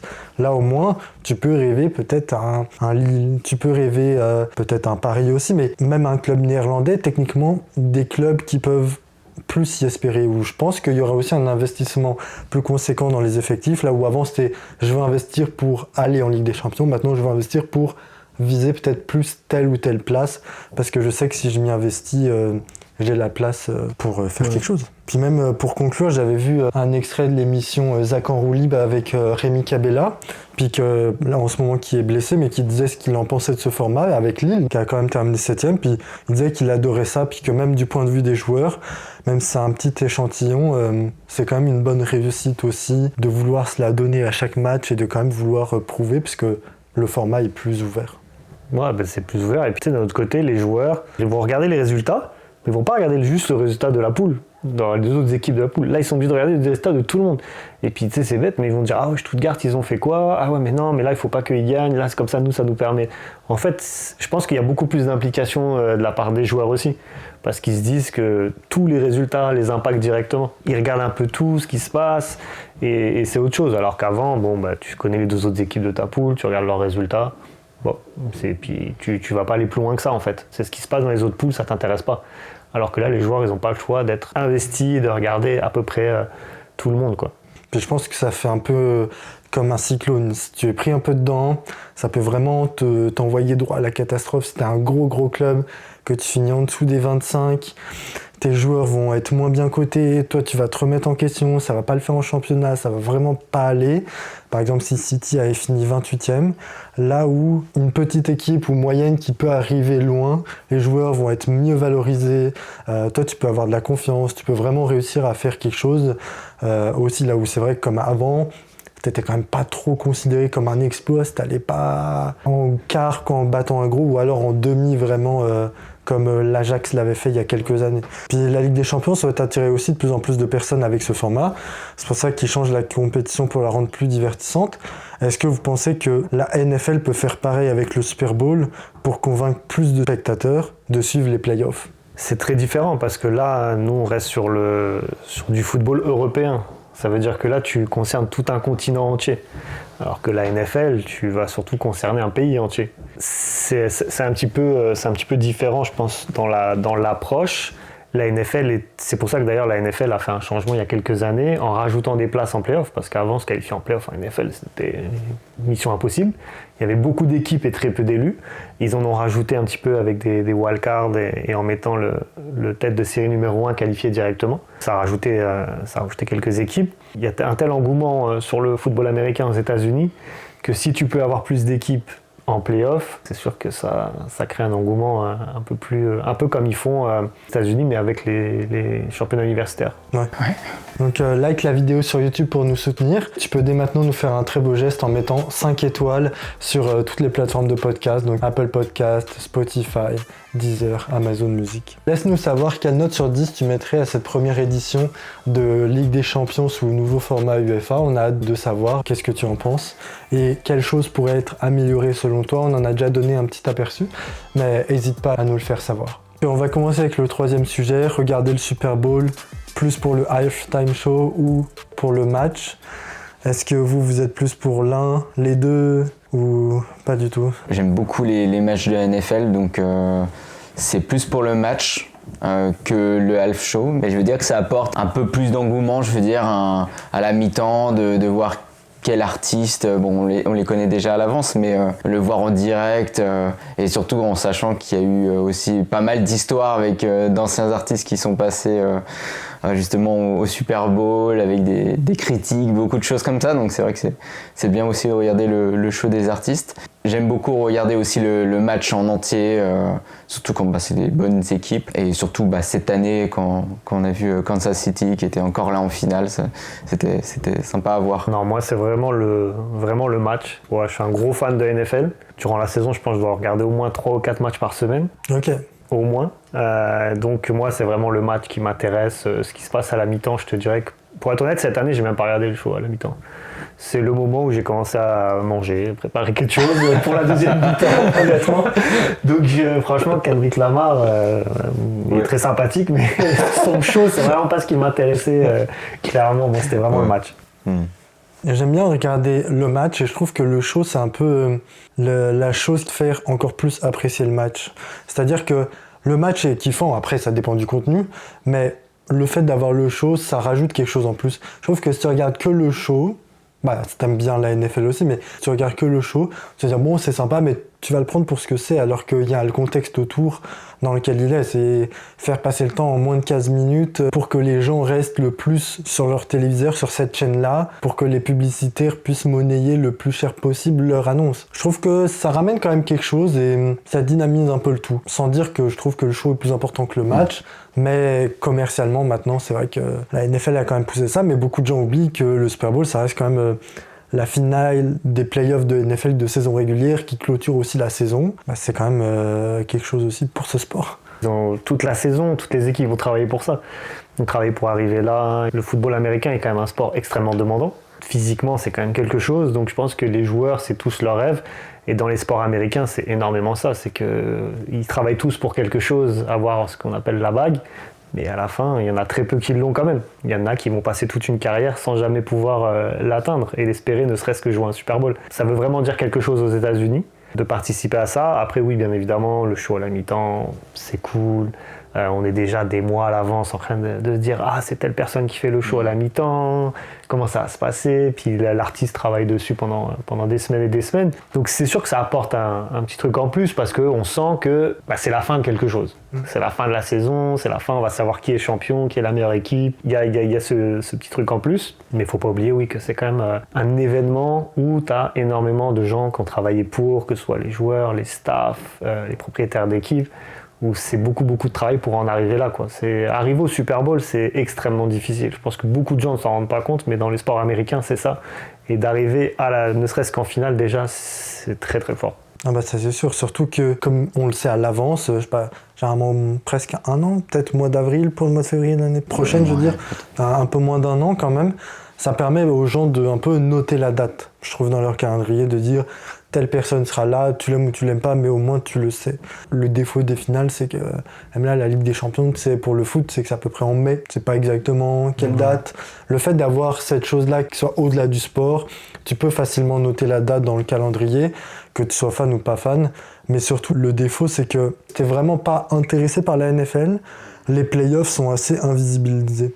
Dans le sens, il n'y a pas tant de communication et de visibilité sur ces matchs de playoffs. Allez, peut-être juste les demi-finales avant. Mais c'est vrai que, et je parle pas forcément que pour du grand public, mais tu vois, moi je m'intéresse pas mal aussi à ça. Et des fois, je me rends compte, je me dis, ah tiens, il y a tel match, j'ai vu nulle part l'affiche de ce match, je sais même pas où est-ce qu'il est diffusé, alors que pourtant, je serais intéressé de le voir, tu vois. Donc c'est pas moi qui fais l'effort de penser à me dire, tiens, là, on est à peu près janvier, février, enfin, plutôt décembre, janvier, c'est une bonne période pour ça. L'information va pas forcément venir à moi, et c'est ça où je trouve que ça peut être un peu dommage pour des personnes qui sont pas à fond sur ces choses-là aussi. Peut-être que c'est aussi le fait que, tu sais, on ne soit pas aux États-Unis. Sur la télévision américaine, quand tu sais que le nombre de chaînes de sport qu'ils ont, peut-être que sur ces chaînes-là, ça fait des semaines qu'ils en parlent. Et puis, tu sais, quand le match, tu sais qu'en plus, le football américain, c'est vraiment comme la messe du dimanche. C'est vraiment le dimanche, c'est le football américain. Ils vont t'en parler toute la semaine. Et tu sais, c'est comme nous, par exemple, en France ou en Europe, si tu as le Classico le dimanche, toute la semaine, les chaînes elles vont t'en parler. Donc je pense aussi il y a ça, le fait que nous on ne soit pas aux États-Unis, on ne regarde pas les chaînes américaines, ça aussi ça fait qu'on n'a pas l'impression que ce soit aussi présent que ça. Mais j'imagine que si on était aux États-Unis et qu'on avait toutes les chaînes de sport, à mon avis je pense qu'on pourrait avoir énormément de projections sur les matchs. Donc selon toi, l'engouement que les gens ont hors États-Unis sur le Super Bowl se concentrerait uniquement sur le show à la mi-temps. Si les gens ne connaissent pas l'historique, quelle équipe a réussi à se qualifier, qui fait une bonne saison ou pas, mais que tout le monde connaît le Super Bowl, ce serait principalement et uniquement grâce au show. Moi, je pense que oui, parce que, tu sais, comme j'ai dit, c'est que moi, j'ai énormément d'NFL. C'est tout bête, mais des fois, je vais voir des matchs le dimanche soir dans un sport bar, en décembre, ici à Montréal. Il fait moins 15 degrés, je peux te dire qu'on est 7-8 à regarder le match dans le sport bar. Hein. Le sport bar, il est à moitié vide, hein, vraiment plus que vide. Mais tu sais, quand t'es passionné, tu veux regarder le match, tu vas avec un ami, tu bois un verre, tu prends un burger et tu regardes le match, tu discutes du match. Et puis, tu sais, c'est ça en fait. T'sais. C'est comme les gens ce qu'ils font en Europe avec le football ou certainement aux États-Unis, par contre, eux, ce qu'ils doivent faire vraiment. Et puis, quand tu arrives au moment du Super Bowl, moi, je l'ai déjà vécu, tu peux essayer de réserver une table dans un sport bar 2 semaines avant, jamais t'auras une table. Tous ces gens qui remplissent le sport bar ce jour-là, ils sont les semaines avant en fait. C'est ça que je me pose la question. Ouais, c'est comme un peu les footix finalement en France quoi. Je veux dire, c'est les gens, ils sont juste là pour le show. Ils doivent même pas peut-être savoir que c'est des finales en fait d'une grande compétition. Ils sont juste préoccupés par l'artiste mi-temps et c'est fou de savoir ça. Et ça rend invisible la compétition, le reste des matchs qu'il y a eu. C'est ça, parce que moi je vois que je regarde, dans mes amis, j'en ai peut-être un qui regarde vraiment de la NFL, un autre un petit peu, mais sinon les autres pas du tout. Et donc c'est ça, c'est qu'à un moment donné, ils disent « Ah ben il y a le Super Bowl, on regarde », mais ils connaissent pas les équipes, ils connaissent pas l'histoire des équipes, les enjeux qu'il y a, tu sais ce que ça représente un Super Bowl dans le sport américain, les règles. Bon alors là, les règles américains, là c'est même pas la peine, là c'est sûr que ça fonctionne pas. Donc tu sais, tu te retrouves, moi ça j'ai déjà vécu, tu te retrouves à regarder le Super Bowl avec tout le monde te pose la question pourquoi ceci, pourquoi cela, pourquoi il y a ça, et ça cette équipe là, et puis ils te disent ah mais moi je suis pour cette équipe, tu dis pourquoi, moi j'aime bien le vert. Ok. C'est comme le logo est sympa. Ça. Et puis tu sais actuellement tu vas regarder avec un panel de personnes assez large. Tu vas avoir la gente féminine. Et puis là, bien évidemment, la plupart vont être pour Kansas City puisque Taylor Swift sort avec un joueur des Chiefs. Donc, tu sais, c'est comme, oui, Taylor Swift. Et puis, c'est ça, en fait, un peu l'animation du match, c'est plus Taylor Swift. Elle connaît juste le joueur. Et en fait, elle connaît juste le joueur ça. Parce que c'est la copine. Elle l'a vu sur Instagram, la copine de Taylor Swift, c'est ça, en fait. Donc, en fait, je pense que, en tout cas, en dehors des États-Unis, clairement, et puis moi, je le vois ici, je pense que c'est vraiment un sport de niche où les gens qui sont fans de ça, au moment du Super Bowl, ils sont 1-2 à se retrouver entourés de 20 personnes qui, eux, en fait, ils se réunissent juste parce que... pourquoi ? Ça serait une bonne question, mais en tout cas, tu vois vraiment qu'il y a 2-3 personnes qui s'y connaissent vraiment et le reste, c'est juste là pour dire que, oui, j'ai vu le Super Bowl, quoi. J'ai vu le show de la mi-temps. C'est un effet où quand tu vois beaucoup de personnes être intéressées par quelque chose, tu peux te dire, je passe à côté de quelque chose, mais je m'en fous. Mais quand c'est vraiment énormément de personnes, c'est un peu plus difficile d'être comme ça. Et comme je pense beaucoup de personnes, forcément, sont accrochées par le côté artistique, musical, populaire avec l'artiste, surtout en Europe, là où je trouve que c'est un peu faux, c'est qu'en fait, le match, il est à quelle heure en France ? Minuit 30, il y a le début, minuit 30, c'est le début où l'antenne est prise. Donc le match commence même pas à minuit 30. C'est aussi une grosse barrière. Faut vraiment se lever tôt, un lundi matin, en plein hiver, au mois de février, pour regarder le match de minuit 30 à aller 4h30, peut-être 5h, ça dure vraiment longtemps. Ouais. C'est vrai qu'un public européen, asiatique, c'est quand même quelque chose qui n'est pas du tout compatible avec ce genre de choses. Puis le sport, même s'il a beaucoup de bonnes audiences, ça reste très américano-centré. Ouais. La plupart des humains sur cette terre connaissent ni les règles ni les joueurs. Donc on pourrait dire un exploit que autant de gens sur cette terre connaissent cette compétition, en tout cas juste la finale qui est le Super Bowl, alors qu'il y ait si peu de personnes intéressées par le match ou le contenu. J'avais noté aussi en 2023, le Super Bowl n'est que le 8e événement sportif regardé dans le monde, le plus regardé dans le monde, avec 115 millions de spectateurs, là où il reste quand même très loin du top 7 qui est devant lui, puisqu'en premier, il y a la Coupe du Monde de foot masculine avec 5 milliards, bon là sur la compétition, le Tour de France avec 3 milliards et demi, la Coupe du Monde de cricket 2 milliards et demi, la Coupe du Monde de foot féminine 2 milliards de spectateurs, les JO d'été 2 milliards, les JO d'hiver 2 milliards, la finale de Champions League 450 millions, donc quand même 4 fois plus. Et en dessous, après, tu retrouves d'autres choses importantes aussi, mais c'est vrai qu'il y a moins un engouement médiatique autour de ça, comme Wimbledon, les finales de NBA ou la Coupe du Monde de rugby. Il y a quand même de plus en plus de spectateurs qui regardent le show, donc ça montre bien que ça dépasse quand même le cadre du sportif. Par exemple, là je vois en 2020 il y avait 100 millions de spectateurs pour Shakira et Beyoncé et ça augmente jusque là 2025 133 millions de spectateurs juste pour le show avec Kendrick Lamar. J'ai l'impression qu'en fait, mais la NFL capitalise à fond là-dessus, mais que ça dépasse même le cadre du sportif en marquant sur des éléments qui impactent les gens, mais au-delà du sportif. Par exemple, Rihanna en 2023, c'était beaucoup tourné autour de sa grossesse. En 2022, c'était tourné autour de la représentation de la West Coast avec Dr. Dre, Snoop Dogg, Eminem. 2025, tout le monde le sait, Kendrick Lamar et son beef avec Drake. Donc vraiment, le show, c'est plus juste un show.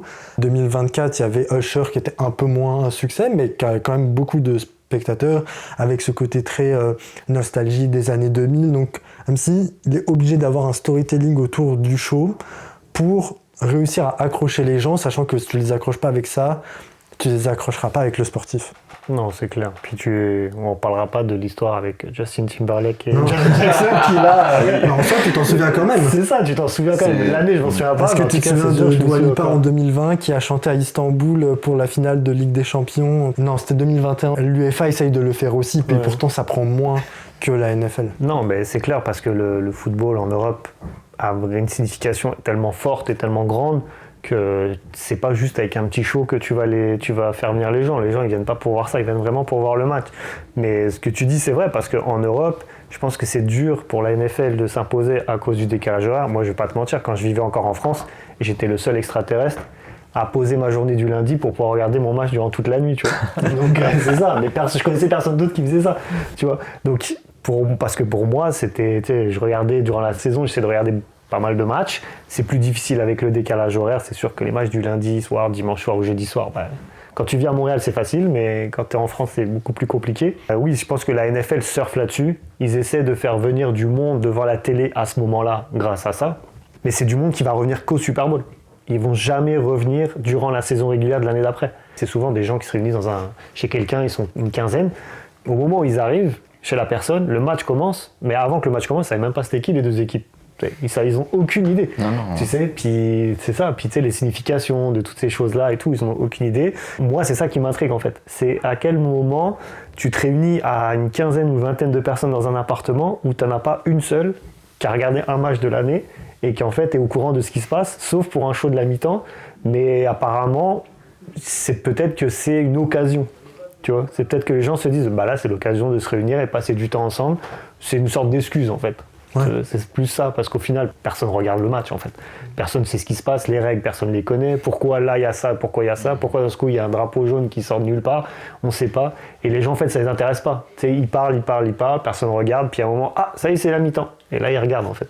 Mais tant mieux finalement que ça arrive sur un sport comme le foot américain, parce que c'est pas le cas avec le basket ou avec le hockey ou le cricket ou le baseball. Les règles, si tu les connais pas, tu peux pas les apprendre à ce moment-là. Non. C'est un sport qui va tellement vite, les essais s'enchaînent, les équipes, l'équipe défensive, l'équipe offensive, l'équipe spéciale rentre.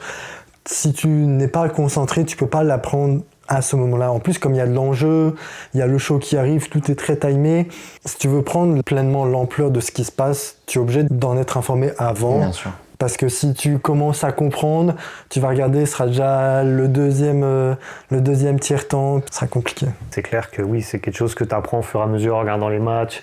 Ça prend du temps, ça prend beaucoup d'analyse et à voir ce qui se passe et à essayer de comprendre. Moi, c'est comme ça que j'ai appris. J'ai regardé les matchs et puis je regardais la télé française. Donc, les gens qui commentent, ils s'y connaissent. Donc, ils t'expliquent pourquoi. Oui. Et puis, c'est comme ça que tu apprends les règles, tu sais pourquoi, qu'est-ce qui se passe et tout. Et puis après, c'est ensuite avec la passion que tu commences à connaître vraiment les équipes, à connaître l'histoire des équipes. Tu vois, par exemple, on sait que la NFL à Thanksgiving, c'est très important. Pourquoi est-ce que c'est les Cowboys de Dallas qui jouent à chaque Thanksgiving ? 99% des gens ne vont pas le savoir, mais c'est sûr que les Dallas Cowboys vont toujours jouer le jour de Thanksgiving, parce que c'est comme ça, c'est dans l'histoire du football américain, parce qu'ils ont une certaine... ils représentent quelque chose. Le fait de se réunir, et puis le lendemain matin, tu arrives au travail, quasiment tout le monde va te dire « Ah, t'as regardé le Super Bowl ?» Mais si tu dis non, t'es comme « Ah, toi non, apparemment, non, ok, non, moi j'ai pas regardé, je sais pas et tout. » Alors que les gens vont dire « Oui, moi j'ai vu, j'ai regardé et tout. » Alors que la personne, elle a juste regardé le show en fait. Elle a même pas regardé le match parce qu'elle sait même pas de quoi ça parle. Mais au final, elle a regardé le show pour dire « Bah je l'ai vu, tu vois. » Ou, on va pas... aussi, ce qui rentre en ligne de compte aujourd'hui, normalement, c'est les réseaux sociaux.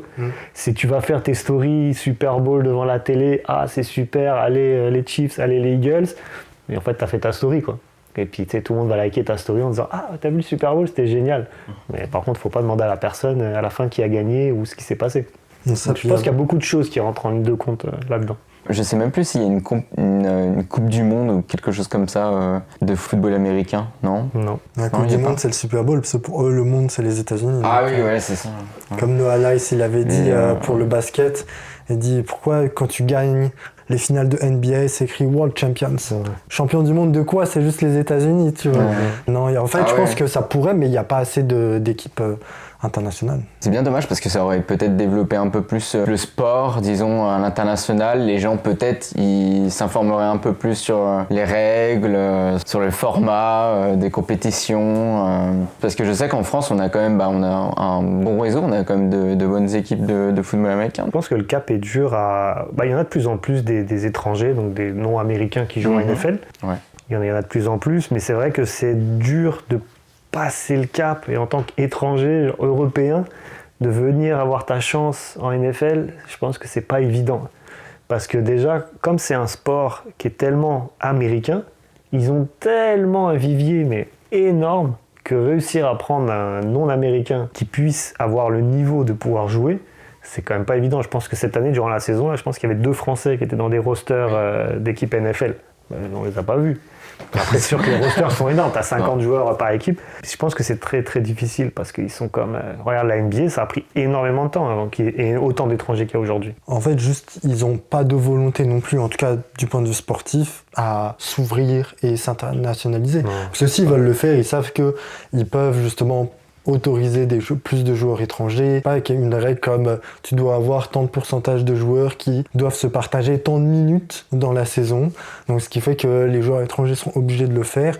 Mais là, c'est pas le cas. Et pourtant, ça pourrait leur amener quelque chose. Quand tu vois Wembanyama qui va aux Spurs, le nombre de personnes maintenant qui suivent le basket, et le basket qui est presque, en tout cas je trouve en Europe, puis surtout en France, revenu à la mode, alors que ça s'était perdu quand même ces dernières années, j'ai pas envie de dire juste, mais en partie grâce à ça. Et ce qui fait que l'événement aussi Doncic, Anthony Davis, en France, ça a aussi beaucoup parlé parce que les gens avaient l'œil sur la NBA grâce à l'arrivée de Wembanyama. Je pense que c'est surtout culturel, mais je ne sais pas si les gens s'intéressent tant au contenu des matchs, là où justement en Europe, je trouve que les gens, quand ils vont voir un match, oui, il y a des gens qui vont en sortie, entre amis, famille, mais c'est surtout pour le contenu. Alors que, de ce que tu me dis, puis de ce que je sais aussi, mais la NFL, quand tu joues une équipe un peu moins bonne, le stade ne sera pas vide à la moitié. Il sera quand même bien rempli aussi. Je trouve qu'il y a ce côté où peut-être plus en Europe, les gens quand vont voir un match, c'est aussi plus pour « Attends, me parle pas, là, je regarde », plus que le côté « Viens, on partage un moment, t'as le sandwich, t'as la bière et tout, puis tu racontes ta vie sans forcément dire « Attends, là, il y a quoi, il y a tout, mince, j'ai pas vu aussi ». En Europe, les gens sont assez à fond sport, mais surtout, je trouve l'Angleterre. Ailleurs, quand il y a un match, tu peux voir de temps en temps, tu te dis « Ah tiens, là j'ai vu un maillot de tel pays, de tel club dans la ville », tu te dis « Ah, doit y avoir un match ». Mais sinon, c'est pas rempli de maillots non plus, tu vois. En Europe, le sport est pas trop rentré dans la culture, en dehors de certains pays, mais vraiment l'Angleterre, en tout cas pour le foot. Après, le reste, ça reste encore pas assez populaire à ce point.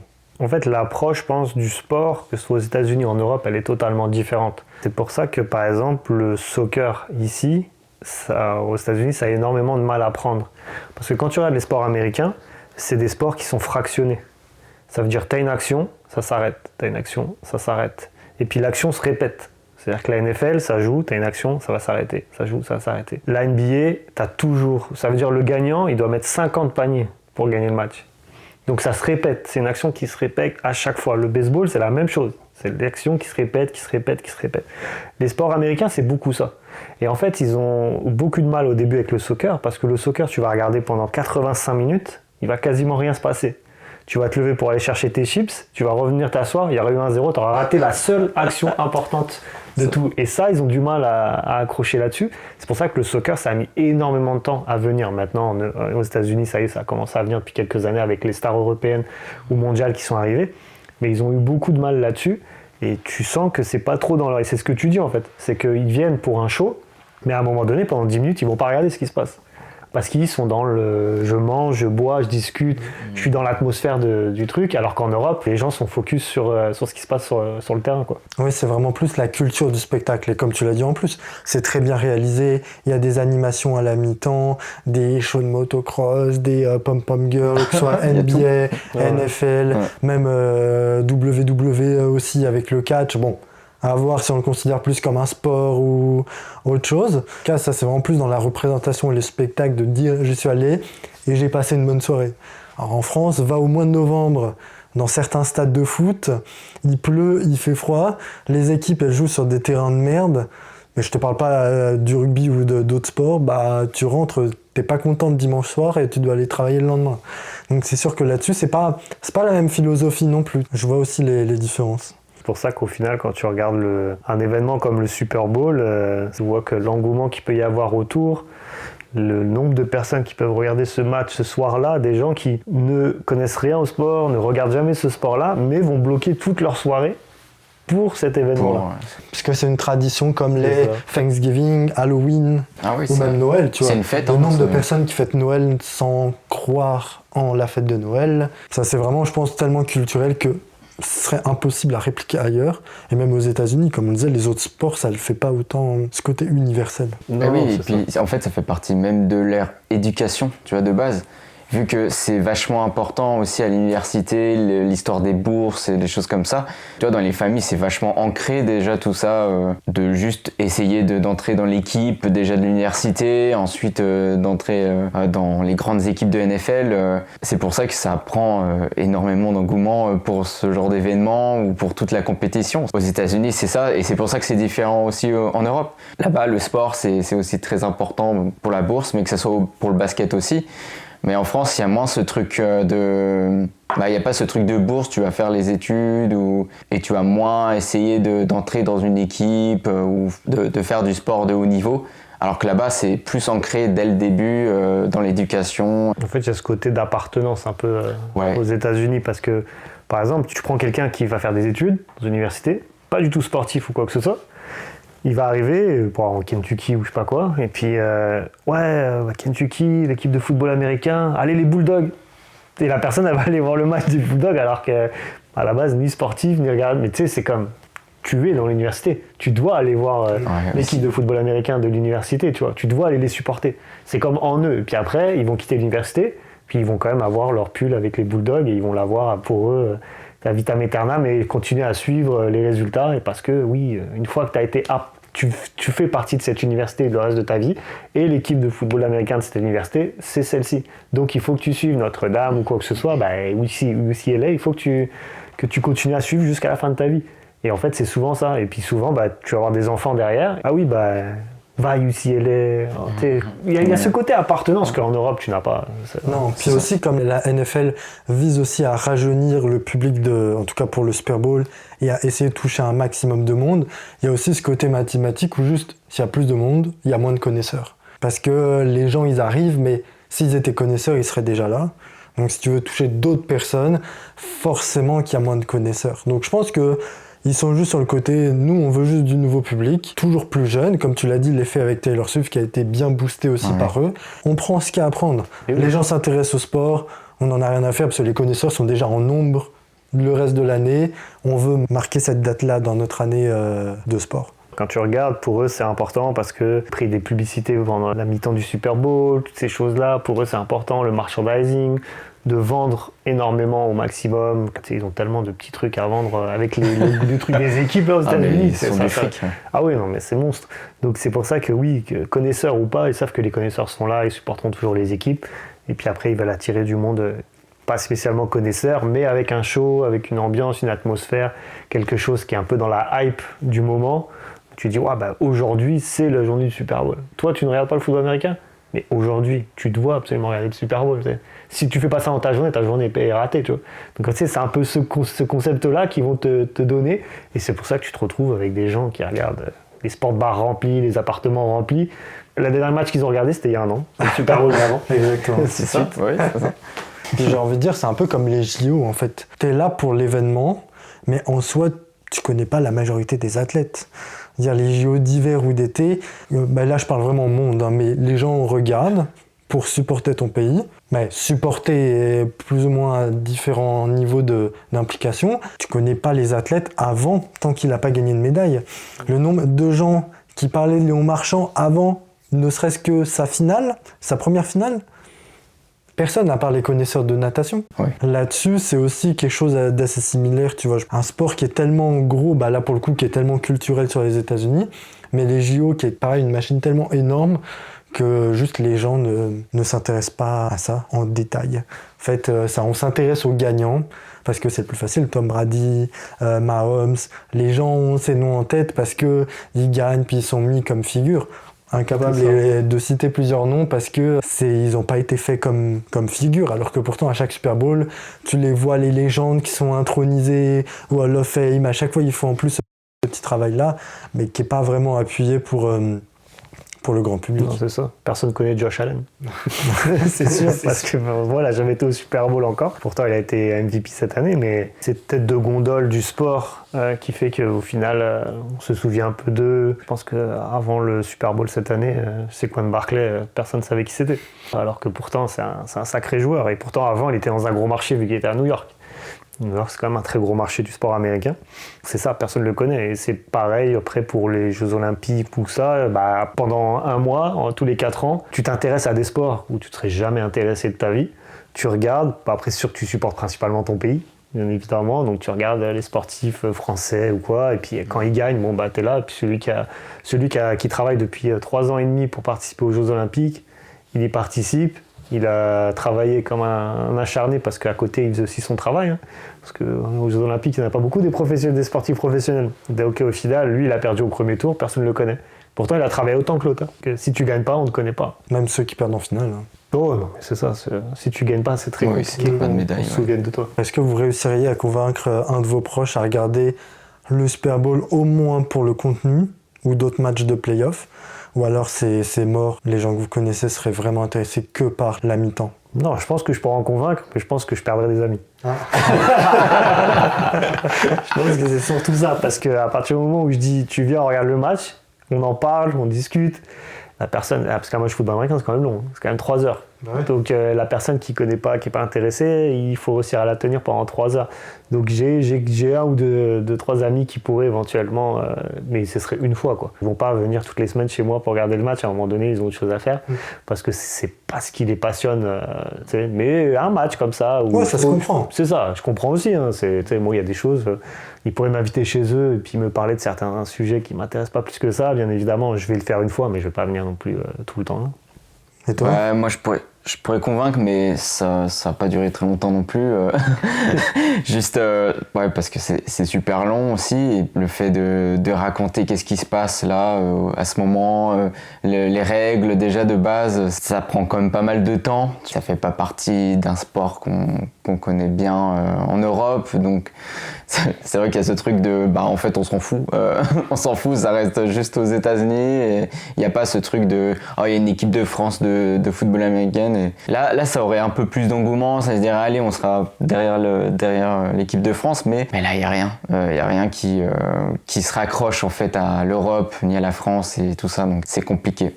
Il nous faudrait un Wembanyama footballeur américain. Il faudrait des athlètes en fait de France qui aillent plus là-bas là, en effet.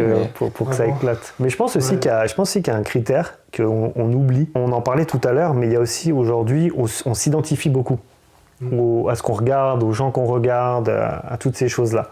Le problème du football américain, c'est que c'est très difficile de s'identifier. Parce qu'en réalité, la personne, tu ne la vois pas, puisqu'elle a un casque sur la tête. Ça veut dire que moi, je pense qu'il y a énormément de gens qui vont par exemple connaître le nom de quelqu'un, d'un footballeur américain, mais tu leur mets sa photo, ils vont jamais savoir que c'est lui. Exactement. Parce qu'en fait, ils connaissent son nom, ils connaissent peut-être son numéro de maillot, mais sa tête, tu la vois jamais en fait, parce qu'il est toujours avec son casque. Donc je pense qu'il y a aussi ce côté aussi où tu peux pas t'identifier.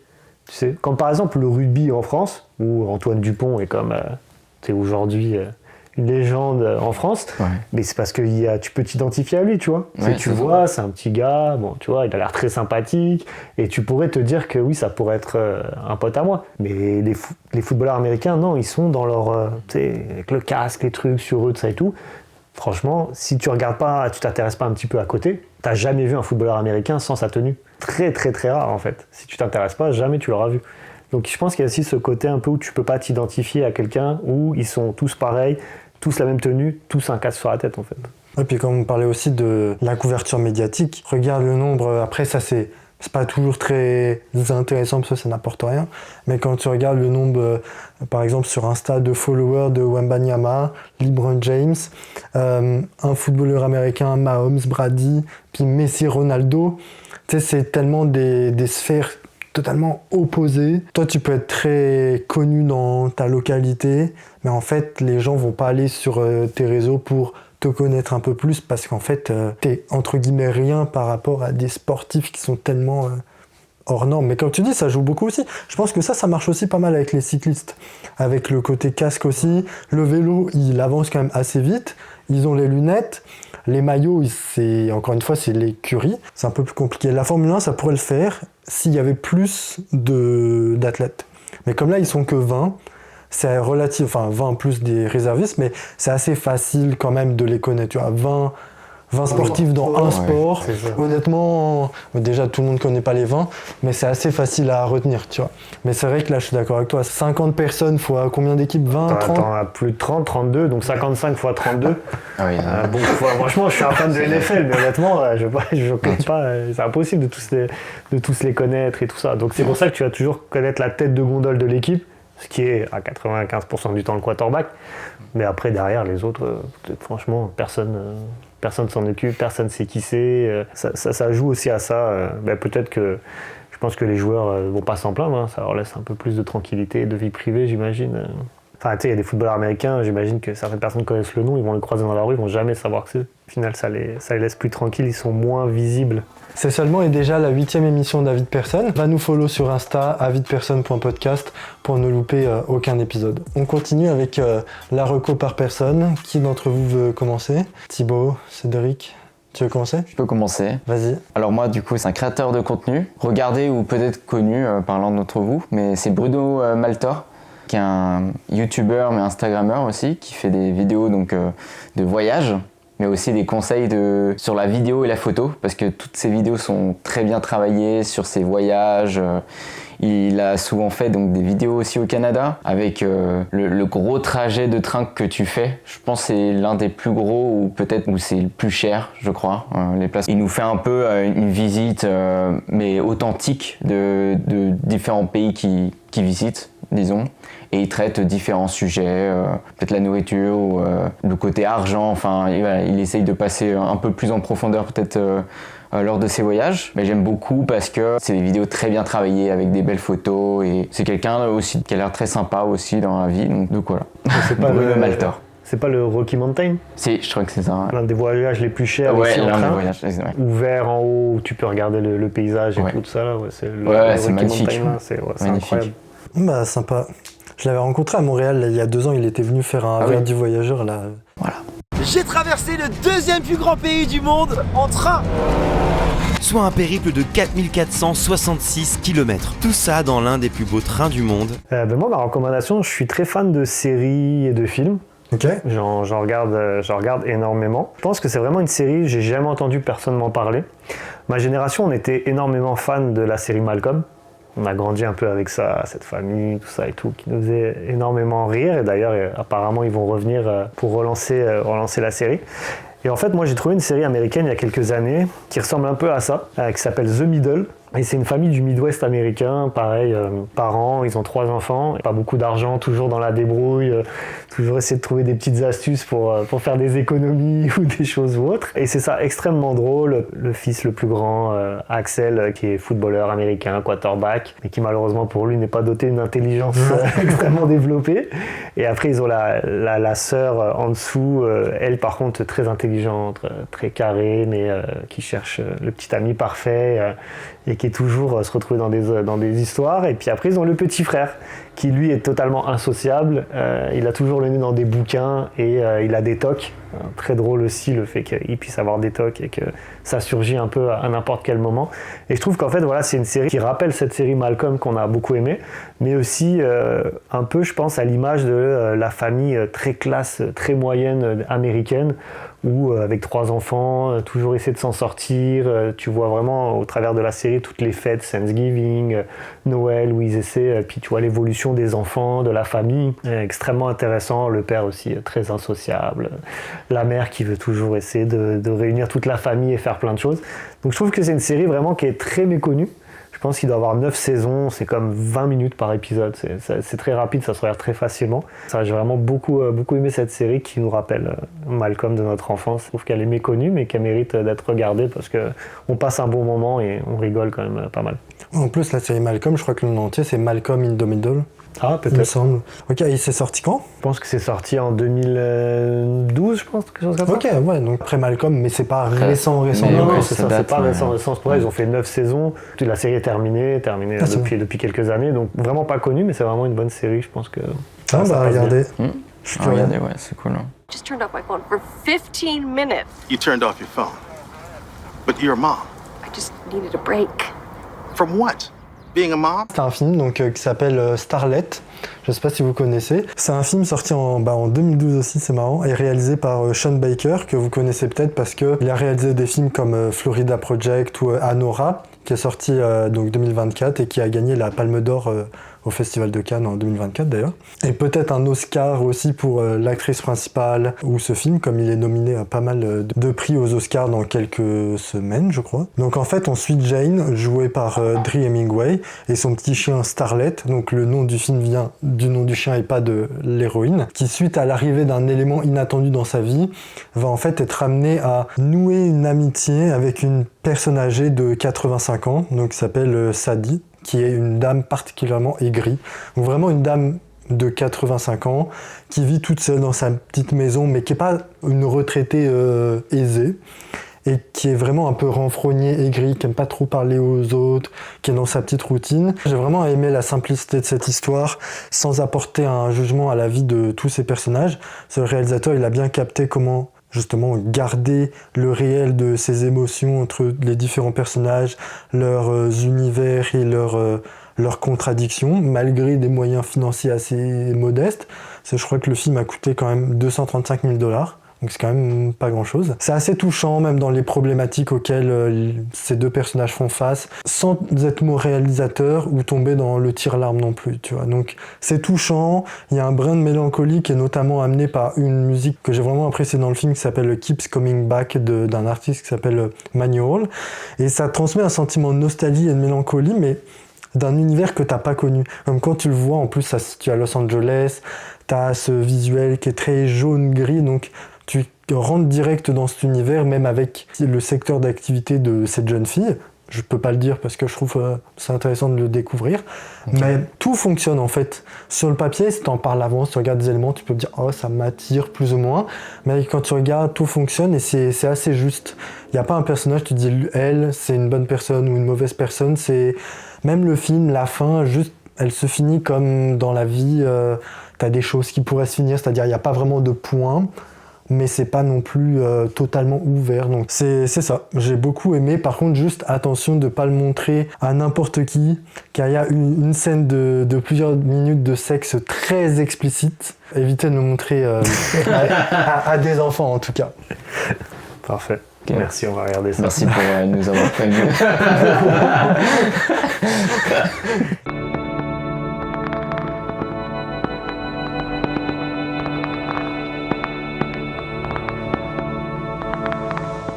Donc un grand merci pour le temps passé avec Cédric et Thibaut et la confiance qu'ils m'ont accordée donc, pour cette 8e émission déjà. On a surtout très hâte de lire tes retours sur ces 3 sujets et on se voit très bientôt pour une prochaine, une 9e émission David Persson. Et surtout, n'oublie pas que, et vas-y on s'en fout. Allez, ciao!